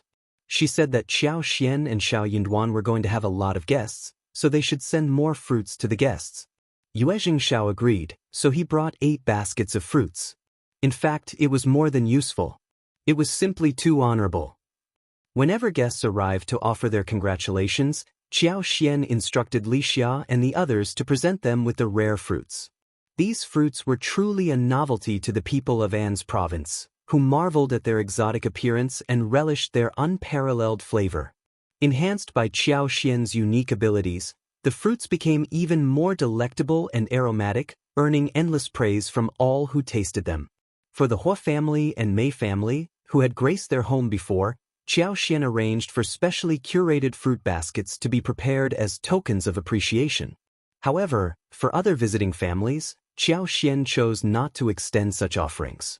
As the wife of the prefect, Xiao Xian operated within the realm of reason and personal preference. Given her status and authority, few would dare to question the fairness of her actions. The distinction between the 3 prominent families and others was simply a matter of practicality and natural inclination. After all, it was only human nature to accord special treatment to those of significant influence and stature. Who would dare to object? Chapter 1801. All wanted Xiao Xian remained indifferent to whether she pleased everyone or not. In their pursuit of fairness, they risked being perceived as weak or easily manipulated. The perception that they were easily bullied lingered among some guests. Xiao Xian took the opportunity to offer the guests rare and precious fruits, emphasizing that only she and the Yuezheng family possessed these fruit trees.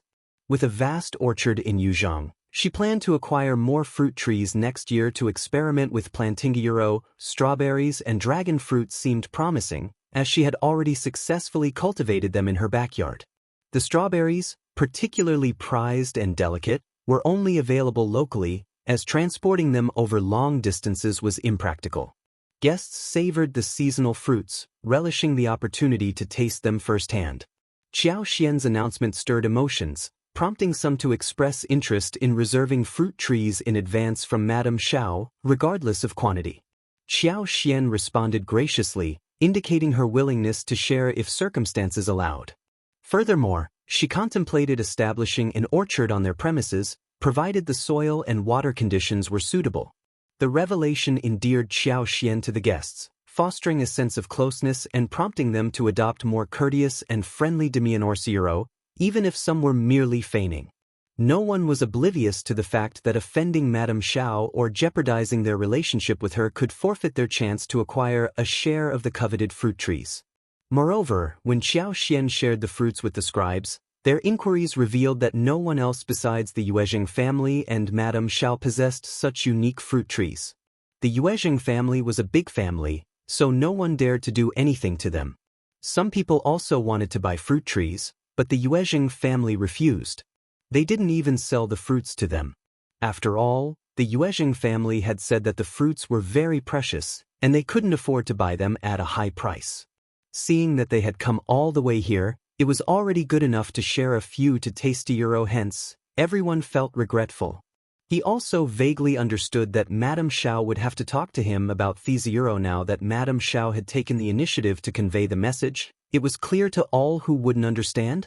Those privileged enough to offer their congratulations at the prefect's office hailed from distinguished backgrounds. With ample resources at their disposal, they readily embraced the opportunity for indulgence. After all, the allure of longan fruits, lychees, mangoes, mangosteens, strawberries, and more was undeniable. Once tasted, their exquisite flavors lingered in memory, leaving an enduring longing. It was only natural to avoid offending Madame Xiao and Lord Xiao in such circumstances. The Fan clan seethed with renewed anger. While other families dutifully paid their respects at the state office, the conspicuous absence of the Fan family served as a pointed protest against Xiao Yunduan and Xiao Xian. However, they did not anticipate that attendees would be treated to the exquisite taste of such precious fruits. Two scribes, previously gifted with lychees, longans, and dragon fruits, shared their bounty with the Fan family. Delighted by the flavors, even old lady Fan indulged in a taste. Fan Riyan and her daughter Bai Ruerui developed a particular fondness for lychees and longans. Despite efforts to procure more through the housekeeper, their quest remained unfulfilled. Chapter 1802. On purpose. Fan Riyan and her mother harbored deep dissatisfaction. Upon learning that, aside from the Xiao family and the Yuezheng family, no one else possessed these fruits, they reluctantly resigned themselves to the situation. Attempting to threaten Lord Xiao was futile. The Yuezheng family's status transcended mere familial ties within An's province. Despite the Fan family's influence, they were powerless to alter the situation. Moreover, the Yuezheng family's comparable power level only exacerbated the Fan family's frustration. To add insult to injury, before they could extend their congratulations at the state office, they were denied the opportunity to taste the prized fruits. Their indignation heightened when they learned that Madame Xiao had generously sent 2 large fruit baskets to the Mei family and the Hua family. Laden with mangoes, kiwis, bananas, dragon fruits, mangosteens, and the most precious strawberries, the baskets were overflowing. Rather than framing it as a reciprocal gift, Madame Xiao described it as a special treat for them to enjoy. The conspicuous omission of the Fan clan stung like a slap to the face. Old lady Fan seethed with fury. Fan Riyan accused Xiao Xian of arrogance and disrespect towards the Fan family. Upon hearing of this, Xiao Xian forthrightly admitted that she lacked sufficient fruits but pledged to share with the Fan family if more were available. However, priority would be given to guests and the 3 congratulatory families. Any surplus fruits would then be allocated to those who had not received them during the congratulations. The implication was clear: fairness would be upheld, but the Fan family, as newcomers, would not be prioritized. This rationale only fueled old lady Fan and her daughter's ire even further. It's evident that Lord Xiao abused his power for personal gain, publicly humiliating and bullying our Fan family first. When we stood up in protest, they twisted the narrative to make it seem like we were the instigators. As expected, they'll let them do as they please. Mother, our family can't afford to retreat or admit defeat this time. Otherwise, we'll lose our standing in An's province. Fan Riyan seethed with fury. A person of great dignity, she had presumed that her respected and flattered status in An's province would guarantee different treatment from Madame Xiao. Unexpectedly, Madame Xiao did not treat her differently. She had harbored resentment for some time and was biding her time. What Fan Riyan failed to realize was her own arrogance and obstinacy. Old lady Fan's protective nature and the Fan family's status as one of the 3 prominent families in An's province shielded her from disobedience or flattery from smaller clans. The Mei family and the Hua family were well aware of her personality and typically avoided confrontation. Furthermore, she hesitated to push too far with them, fearing repercussions. Unbeknownst to Fan Ruyin, many women tolerated and flattered her outwardly while secretly plotting her downfall. Just wait and see. One day, someone will teach her a lesson. And now, that day seemed to have arrived, with countless individuals silently applauding behind her back. Old Lady Fan remained resolute on the matter of taxes. 3 million kilograms of dry grains equated to a considerable sum, given the current market prices.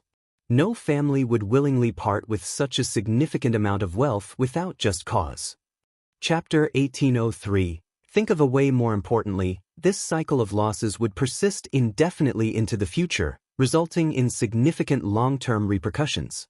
Adding to the strain, the relationship between the Fan family and Lord Xiao had deteriorated to the point where they couldn't afford any further loss of reputation. Old Lady Fan concurred, summoning her 2 sons and inquiring about any viable solutions they might have devised. Their plan had initially revolved around a private meeting with Lord Xiao, offering him increased benefits compared to previous years in a plea for leniency. Yet, despite their efforts, when Lord Xiao greeted them warmly, he steadfastly refused their offerings, opting instead to lecture them tirelessly on the laws of the Great Qin Empire. The elder members of the Fan family found themselves rendered speechless, their chests constricted with tension. First Old Master Fan clenched his teeth, realizing that even doubling the benefits promised to Lord Xiao failed to sway him. Meanwhile, a bitter smile crept onto the face of the other elder, First Old Master Fan, as he acknowledged Lord Xiao's indifference to their modest offerings. It seemed evident that such a trifling sum held no allure for him, especially considering his substantial wealth, which surpassed 600,000 taels of silver without hesitation. With covert operations ruled out, the 2 elders reluctantly abandoned their initial strategy, compelled to explore alternative avenues. Even in the absence of their mother's prompting, they were already racking their brains to devise a solution.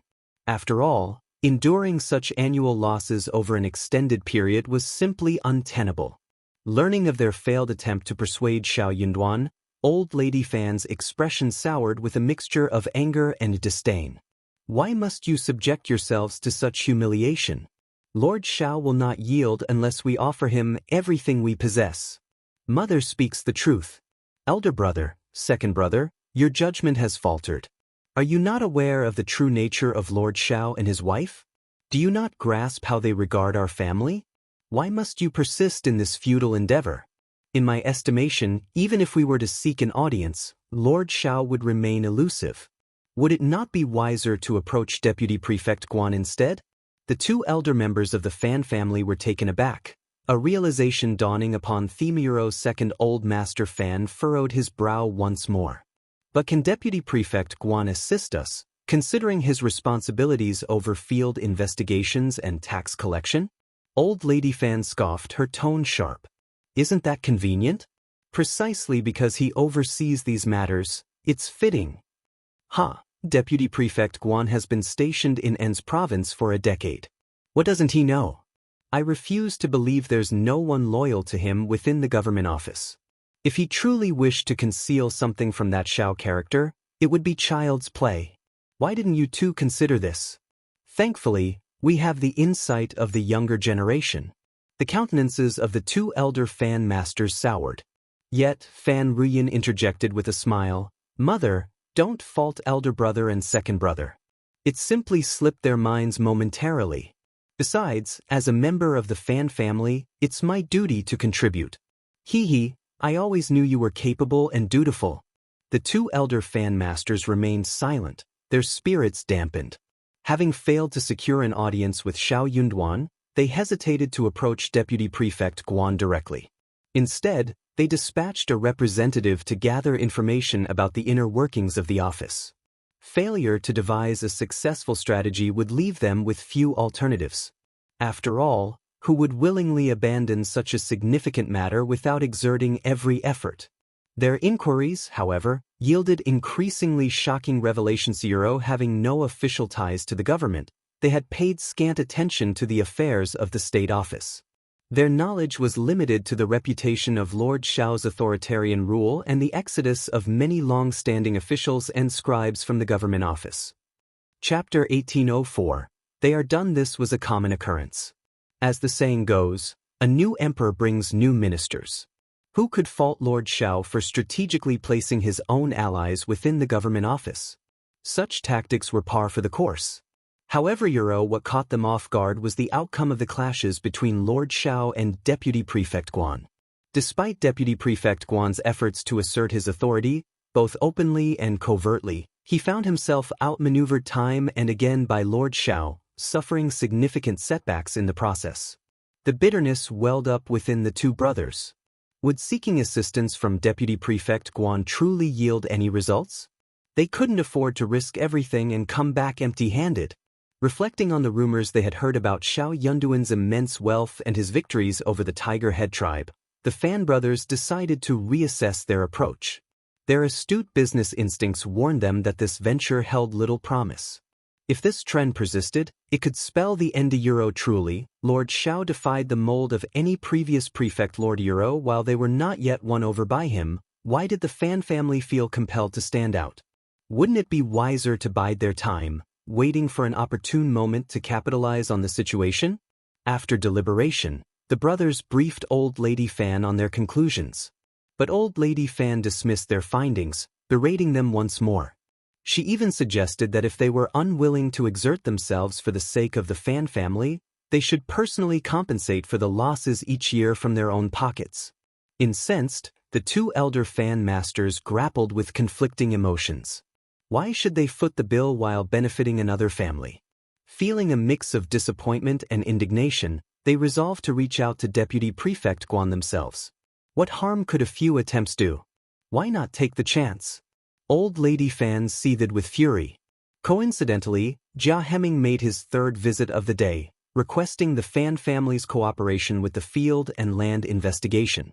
Jia Hemming's demeanor this time was notably stern. Armed with documents from Xiao Yunduan, he handed them over to the Fan family's butler.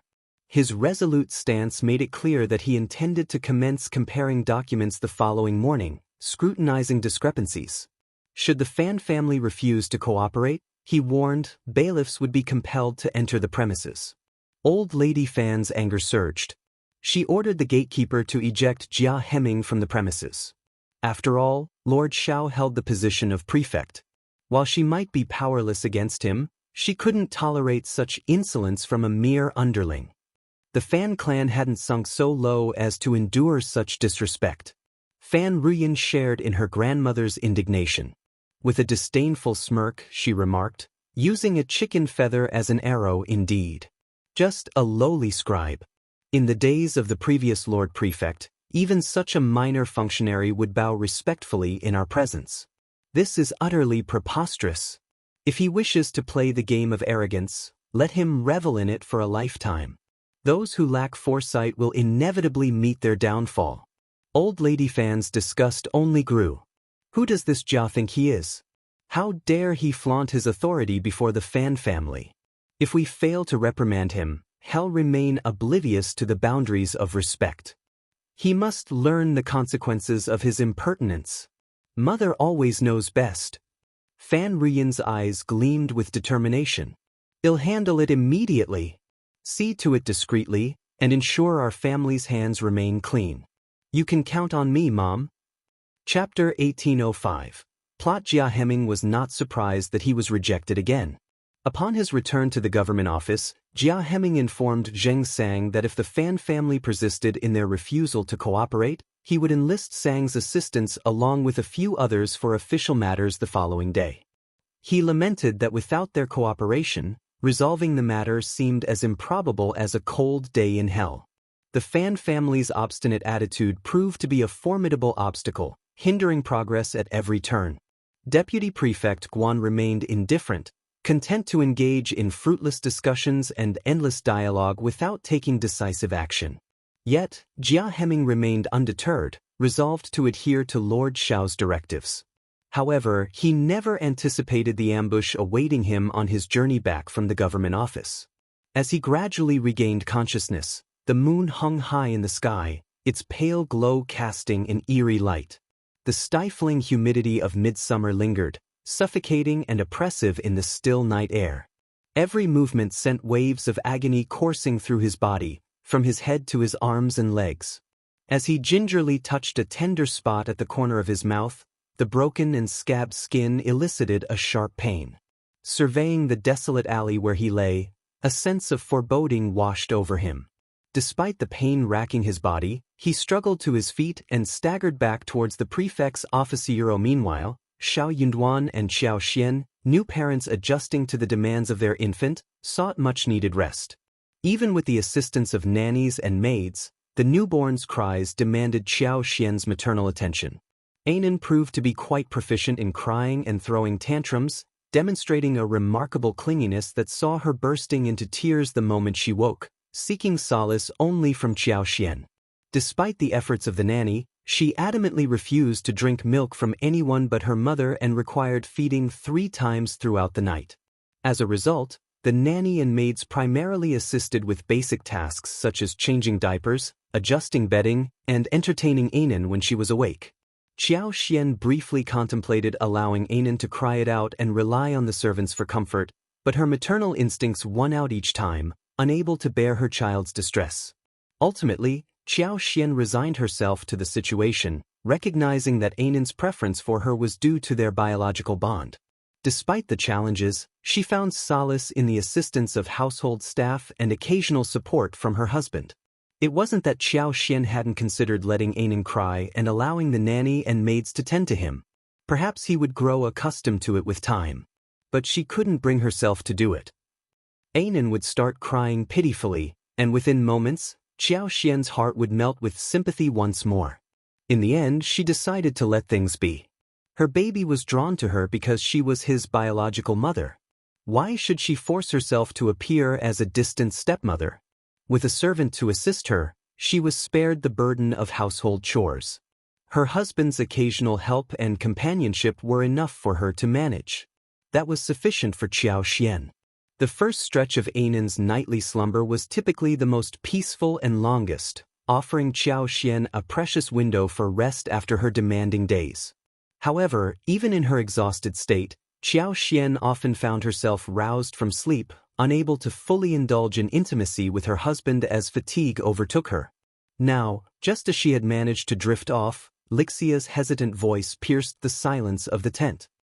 Constable Sun Bai mentioned that Scribe Jia is here. He's badly injured, Lord. Xiao Yunduan's demeanor shifted immediately. I'll go see him. Upon hearing this, Xiao Xian's mind snapped back to awareness. Could the Fan family be behind Jia's attack? She inquired, her concern evident. Chapter 1806. Bold Xiao Yunduan's expression twisted into a sneer. No doubt it's their doing. Rest my wife. I'll return once I've dealt with these. Xiao Xian nodded, her concern evident. Please go quickly. Jia Heming must be badly hurt. Don't disappoint him. Xiao Yunduan wasted no time and headed towards Jia Heming's location. The urgency of Sun Bei's report hinted at the severity of Jia's injuries. Upon arrival, Xiao Yunduan was met with the sounds of Jia Heming's screams of pain emanating from the treatment room. He halted the well-wishers and approached Jia Heming directly. How serious is it? Are you in good hands? The doctor greeted him respectfully before offering his assessment. Lord, the injuries are mostly external, but there are more severe wounds on his left leg, arm, and lower back, including internal injuries. I've prepared medication to be taken thrice daily. If his condition stabilizes after 3 days, we can expect improvement. However, we must monitor for signs of concussion. He must rest and avoid strenuous activity. We'll reassess his condition in 3 days. Some of the external injuries will heal with proper treatment. The doctor's sympathetic sigh hinted at the severity of Jia's ordeal. Who could have orchestrated such a vicious attack against Scribe Jia? Jia Heming grimaced through the pain, his voice strained with bitterness. It's my own incompetence that led to this. I never anticipated such a betrayal. Xiao Yunduan's features hardened. Nor did I. Even he was taken aback by the audacity of the Fan clan's actions. Jia Heming, a scribe from the state government office, had approached the Fan family for official business. Not only did they refuse to cooperate, but they also had the audacity to confront him after he issued an ultimatum. Despite lacking intermediate officials or cultivated talents in the imperial court, the Fan family dared to provoke the officials to such an extent a true local troublemaker. Given their lawlessness, Xiao Yunduan couldn't fault Jia for his predicament. With the doctor gone, Xiao Yunduan spoke in a hushed tone, urging Jia to recount the events slowly to avoid aggravating his wounds. Grateful for the Lord's attention, Jia Hemming began by detailing the Fan family's refusal to cooperate with official matters. Their behavior had escalated, culminating in a confrontation when he issued the ultimatum. Initially, he was met with silence from the Fan family, but when he persisted, their servants aggressively chased him away. His fate didn't surprise him. However, upon returning home that evening, he fell victim to a plot. Xiao Yunduan turned to Sun Bai, his gaze unwavering. Find out who's responsible and bring them to me. Then, launch an investigation into the Fan family. I want certainty. Though the Fan family likely orchestrated the attack, confirmation was necessary. Gathering evidence would be challenging as it wouldn't be straightforward, and the Fan family would likely deny involvement, claiming they were framed. Taxation remained paramount, and Xiao Yunduan had no intention of being entangled in trivial matters. It wasn't worth it. As long as he confirmed that it was the Fan family who did it, he would teach them a lesson. One day tomorrow. Is that enough? Sun Bai nodded. Lord, it won't take a day. Or it go. Yes, Lord. Chapter 1807. Investigate. Xiao Yunduan turned his gaze to Jia Hemming. You can recuperate here in the office. Tomorrow, I'll arrange for Madam to bring your wife to take care of you. Don't worry about the medicine. His financial means could cover the medical expenses. Jia Hemming's heart warmed, and he nodded in acknowledgement, enduring the pain as he cupped his hands and offered a slight bow. Thank you, Lord Euro, rest well, Xiao Yunduan replied with a nod, casting a final glance at him before turning and exiting. He instructed an officer to attend to Jia's needs. Meanwhile, Sun Bai wasted no time in mobilizing a team to investigate the assailant who attacked Jia Hemming. The Fan family wouldn't directly leave evidence behind in such matters. They would likely conceal their identities and bribe local thugs to carry out their dirty work. These thugs were known for their readiness to commit any misdeed for the right price, particularly relishing opportunities to prey on the vulnerable. Such individuals were like parasites within the city, recognized by nearly everyone in their circles. As the constable of An's prefecture, Sun Bai was intimately familiar with the dark underbelly of the region. These nefarious characters couldn't be eradicated entirely. As long as they operated within certain boundaries and didn't draw too much attention, they would evade scrutiny. However, when incidents occurred, it was relatively easy to uncover the truth within their network. Despite being newcomers, these thugs had established their own territories, each with its own leader. Within their respective zones, only locals could undertake tasks, and outsiders couldn't encroach upon their territory without consequences. However, if someone from another area undertook a job and passed it along, they would receive a portion of the proceeds. An's province, with its relatively small population and straightforward demographics, was rife with banditry, particularly due to the presence of several bandit nests nearby. These groups placed great emphasis on territorial boundaries, instilling fear in anyone who dared to infringe upon their domain. Sun Bai was well aware of these dynamics. While a powerful clan like the Fan family might not grasp the intricacies of the underworld, he did. All he needed to do was locate the gang leader in the area and inquire about who had accepted the job that night. Fear of reprisal from the authorities kept most people compliant, but outright resistance was another matter entirely. There was no need for Sun Bai to undertake this task personally. Accompanied by two skilled and trusted aides, he stealthily infiltrated the Fan family's mansion under the cover of night. The Fan family employed 2 martial artists to guard their estate, along with training their young and robust servants in basic combat techniques. Such precautions were common among the affluent families of An's province, where wealth often meant being a target for various threats. In the martial arts world, home guards required considerable upkeep. They demanded quality food, clothing, lodging, transportation, and even a servant, with the going rate this year hovering around 500 taels. The better the guard, the higher the price commanded. Take, for instance, the May family's renowned guards, each fetching a yearly salary of 1,000 taels of silver for their services. However, the Fan clan operated differently. They needed robust manpower for woodcutting and transportation in the mountains, preparing for potential emergencies. Consequently, they couldn't afford such lavish expenditures. Their guards were paid a modest sum of 400 taels annually, reflecting their limited martial prowess. With such lax security, sneaking in for Sun Bai would be as effortless as flipping his hand. It seemed unlikely that the two old masters of the Fan family would orchestrate such a clumsy scheme. More likely culprits were either old Lady Fan herself or the great-aunt who had inherited her cunning. Interrogating their trusted aides wouldn't prove too troublesome. Chapter 1808. Capture Xiao Yunduan's inevitable clash with the three big families loomed closer with each passing day. Since his arrival, Sun Bai and his team had meticulously gathered intelligence on the inner workings of these influential households, familiarizing themselves with the layouts of their mansions. Without hesitation, Sun Bai made his move, targeting Fan Rian and her husband's courtyard. Fortune smiled upon him as he apprehended Granny Hang, Fan Rian's confidant, in the dead of night. Awakening to a sharp blade at her neck, the old woman trembled in terror, spilling every detail at Sun Bai's prompting. She absolved herself of blame, insisting she was merely a messenger, with Madame Yuezheng and Fan Rian orchestrating the scheme through the housekeeper. Unmoved by her pleas, Sun Bai swiftly rendered her unconscious and departed under the cloak of darkness. Simultaneously, the government office executed another successful arrest. Locating the local gang leader, they briefed him on the situation. With a knowing smile, the gang leader promptly dispatched his subordinates to investigate.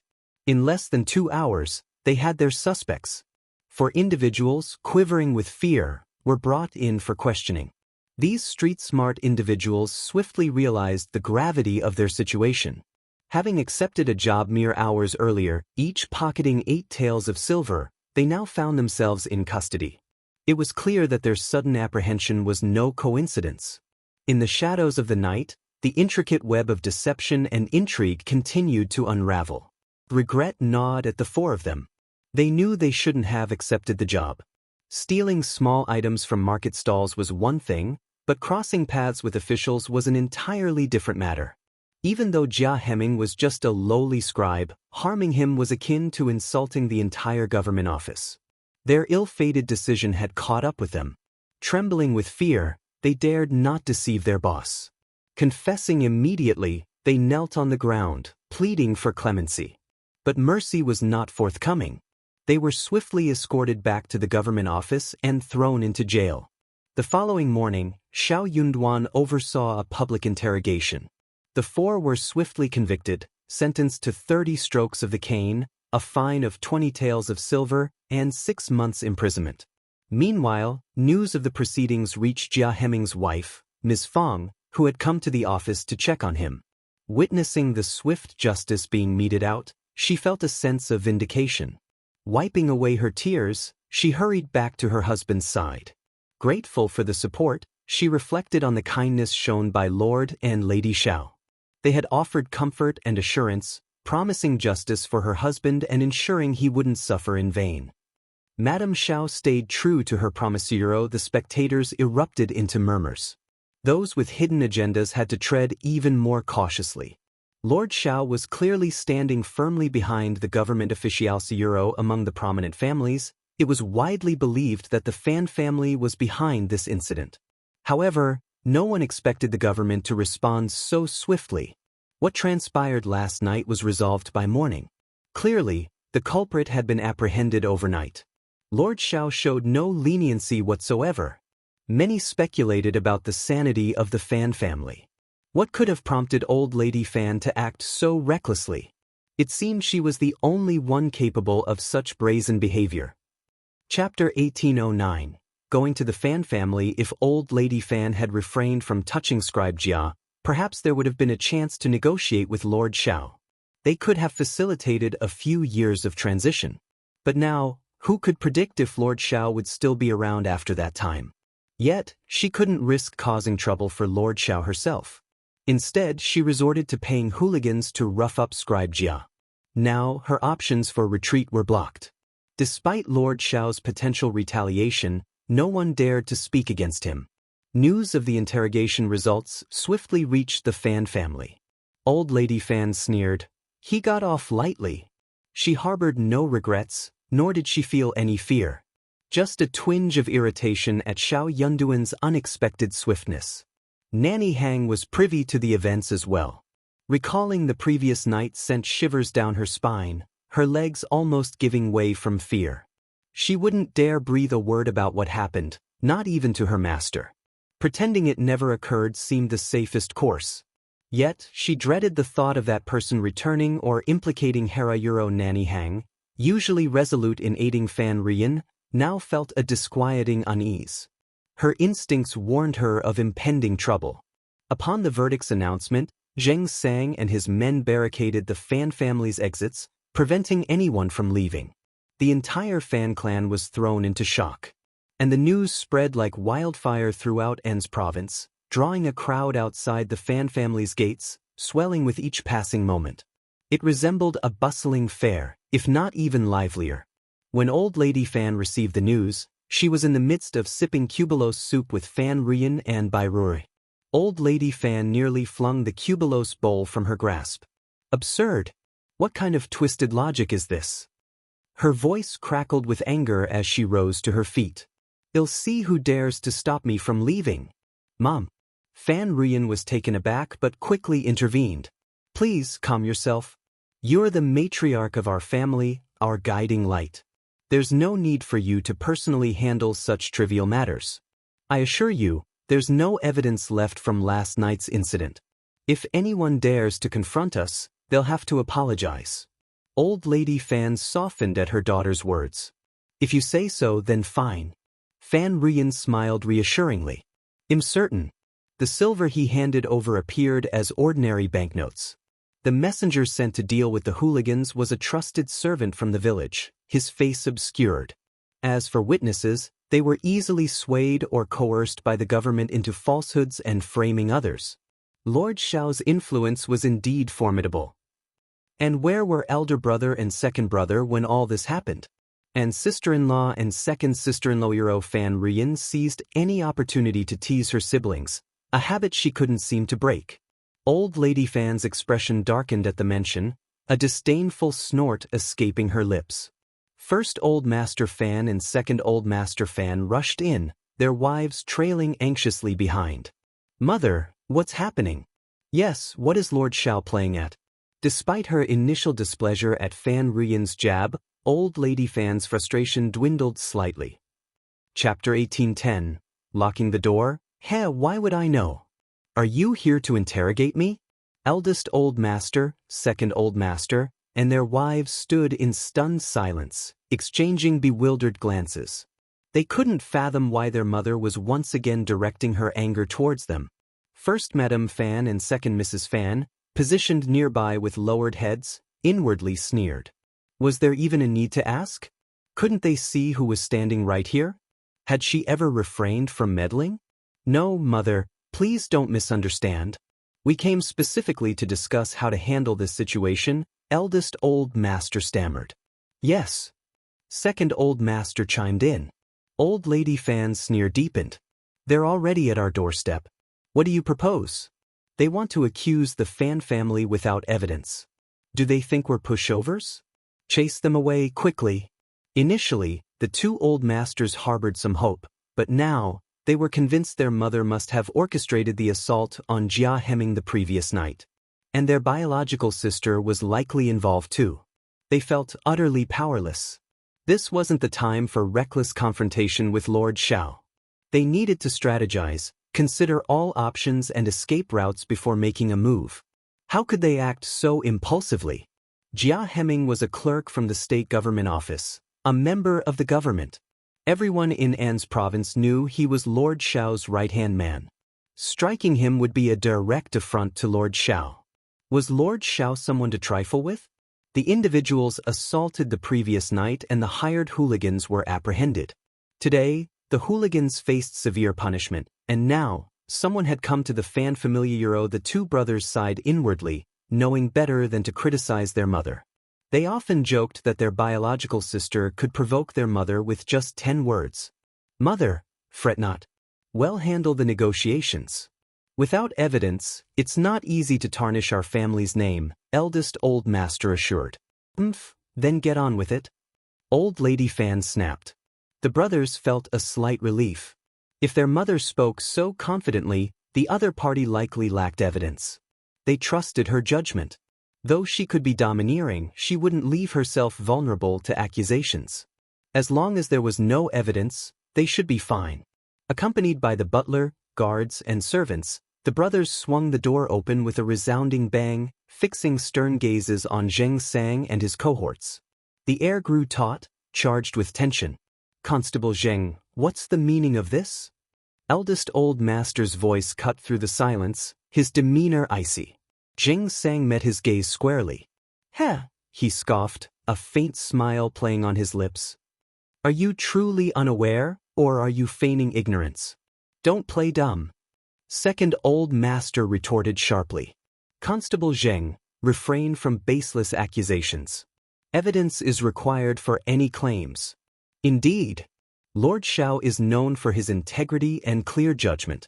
It's inconceivable he would resort to tyranny, eldest old master added.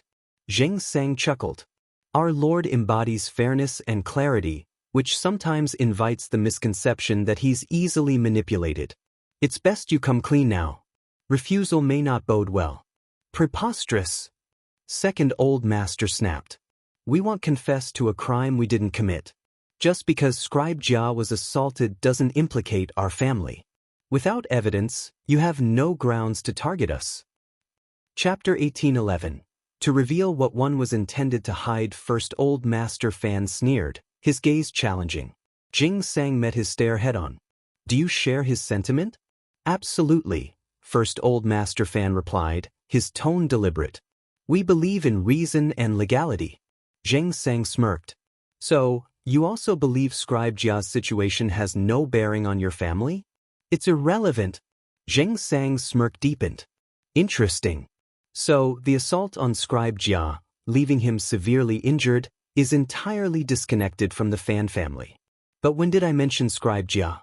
Realization dawned on the faces of those present. Indeed, Constable Zheng had never once mentioned Scribe Jia. The fan family's old masters had brought him up unprompted. It was a clear indication of guilt, a slip-up revealing what they sought to conceal. The two old masters stood dumbfounded, realizing they'd been outmaneuvered. Though not admissible in court, the implication was glaring to all present, a humiliating blow. Scribe Jia's assault last night and Constable Zheng's visit this morning naturally raised suspicions. "Why else would you be here?" First old master attempted to rationalize. Zheng Sang scoffed. "You truly don't know why I'm here? Yet, you immediately jump to the conclusion of Scribe Jia's involvement. Perhaps you're overly perceptive or conveniently forgetful. Make yourself clear." Second old master fan had learned his lesson and was no longer led by the nose by him. Zheng Sang brandished the document Jia Hemming had delivered to the fan family the previous day, his tone icy. "Scribe Jia has visited your premises thrice. You should be well aware of his purpose. Today marks the deadline for your cooperation with the government's investigation into your fields. Refusal will result in consequences. So, will you accompany me now to aid in the thorough investigation, or shall I proceed to seal the residence?" Lord Xiao insists on resolution today. "Non-compliance will lead to immediate sealing of your residence, followed by your shops tomorrow. Subsequently, stewards from all fan family farms will be summoned to the government office until you comply. Mind you, Lord Xiao cares for his subjects like his own kin. Your family may dispatch one individual, accompanied by 2 servants, for daily purchases. However, all carriages must undergo inspection, with only the coachman permitted to accompany them. Do you two have anything else to say?" The hearts of the two old masters of the fan family turned cold. The Euro had really forgotten about this. This was because they had never thought that the government would have the guts to do this to the Fan family. They were acutely aware of the numerous fertile fields the Fan clan had kept hidden and unregistered. If they were to rectify this now, it would mean relinquishing further sums of money annually euro, and the inevitable upheaval at their mother's residence loomed large. They might even have to dip into their personal funds to smooth things over. The mere thought of it caused a pang of anxiety. Among the onlookers, murmurs spread like wildfire. So that's the situation. Lord Xiao means business. It's about time. Why do these wealthy families avoid taxes? Exactly. With all their wealth, they still resort to such underhanded tactics. Shameless greed, I say. Chapter 1812. Mixing, huh? The richer you are, the stingier you are. Who would think that they have too much money? That's what Lord Xiao should do. These two old masters are interesting. They actually forgot such a big matter and actually confessed. Hang on. Zheng Sang's gaze gleamed with confidence. His entourage comprised individuals of utmost utility, some his own trusted allies, others former bailiffs now honed into formidable agents. Their presence alone exerted a palpable pressure on the Fan family. And even if, by some miracle, the Fan family could muster the strength to oppose them, who would dare attack officials in broad daylight, especially after witnessing the fate of those hooligans? Risking a beating and imprisonment was simply unthinkable. The two old masters of the Fan family grasped the grim reality. Unless they conceded defeat, there was no end in sight to this standoff. Perhaps they could have negotiated, but after the events of the previous night, such a prospect seemed futile. Lord Xiao wouldn't entertain further discussions. Moreover, criticism of Lord Xiao was off limits. After all, the Fan clan had initiated hostilities. Even lacking concrete evidence, their guilt was clear to all. But capitulating under such circumstances would be a bitter pill to swallow. Just then, Deputy Prefect Guan hurried over with 2 attendants. His heart skipped a beat at the sight before him. After exchanging pleasantries, he addressed the pressing issue at hand. This situation can't be allowed to linger. We must find a resolution. How about this? First Old Master Fan, second Old Master Fan. Let's convene inside and discuss matters further.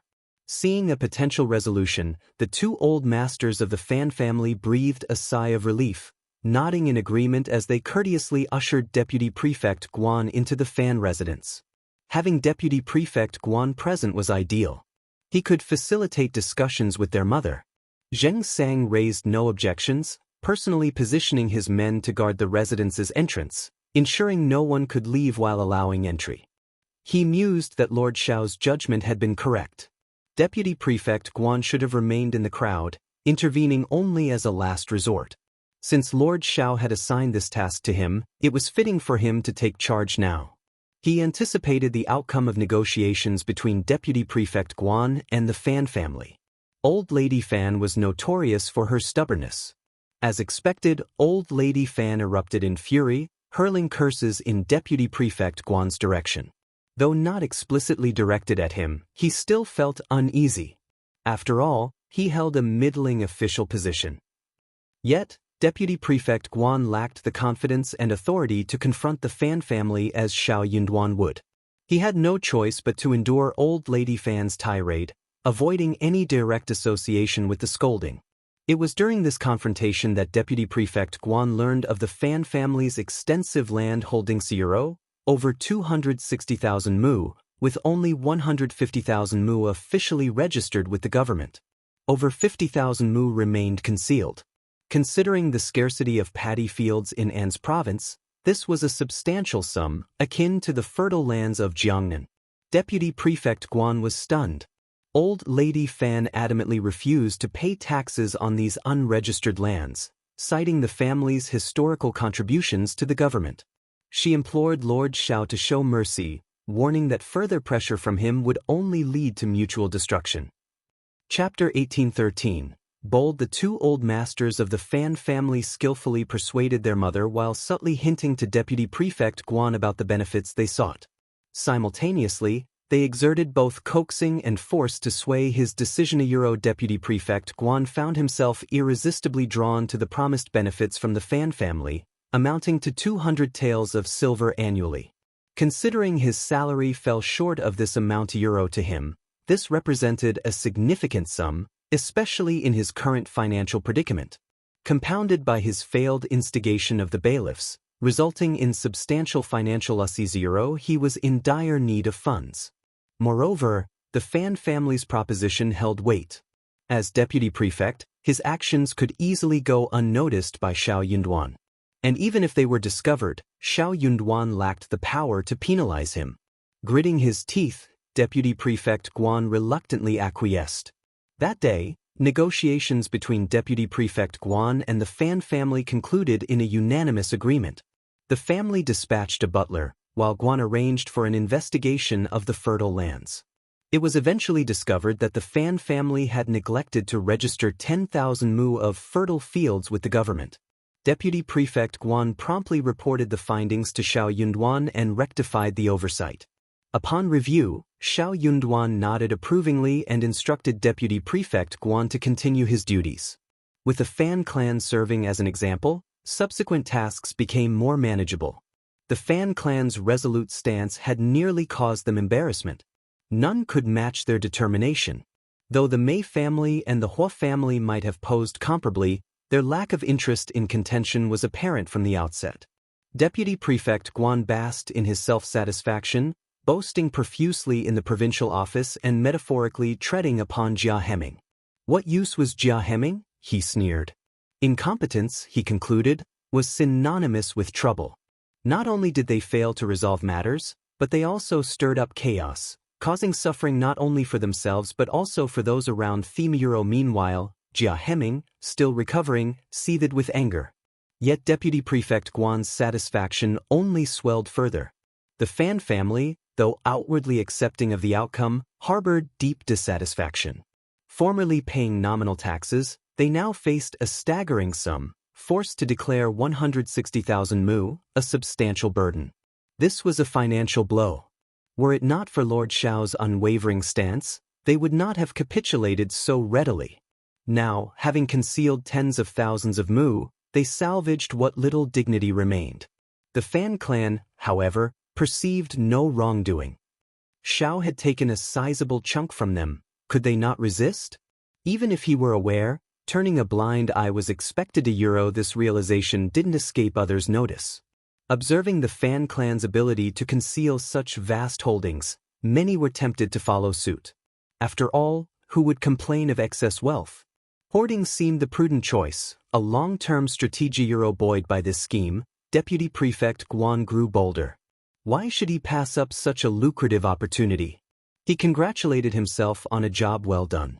The resolution coincided with the approaching August 15th festival, with the autumn harvest following shortly after. During the Mid-Autumn Festival, Qiao Xian and Xiao Yunduan found themselves amidst a bustling gathering, far from the solitude of previous years. Ainan's appearance seemed to evolve daily. His once small eyebrows now flourished, framing his fair and tender visage. Adorable hardly captured his essence, particularly his captivating eyes, reminiscent of lustrous black grapes, shimmering with an enchanting watery allure capable of softening any heart. Though not yet a month old, he couldn't yet partake in moon-gazing, but he delighted in meeting the various guests. Among them were Zheng Sang, Ms. Song, Ms. Miao, and Xiao Qiao, all converging upon the state office for the festivities. With the addition of Mian Mian, A Yi, Sun Bai, Sun Qian, Song Shi, Li Xia, Li Qiu, and Kai Yun, the atmosphere surpassed even that of the New Year celebrations.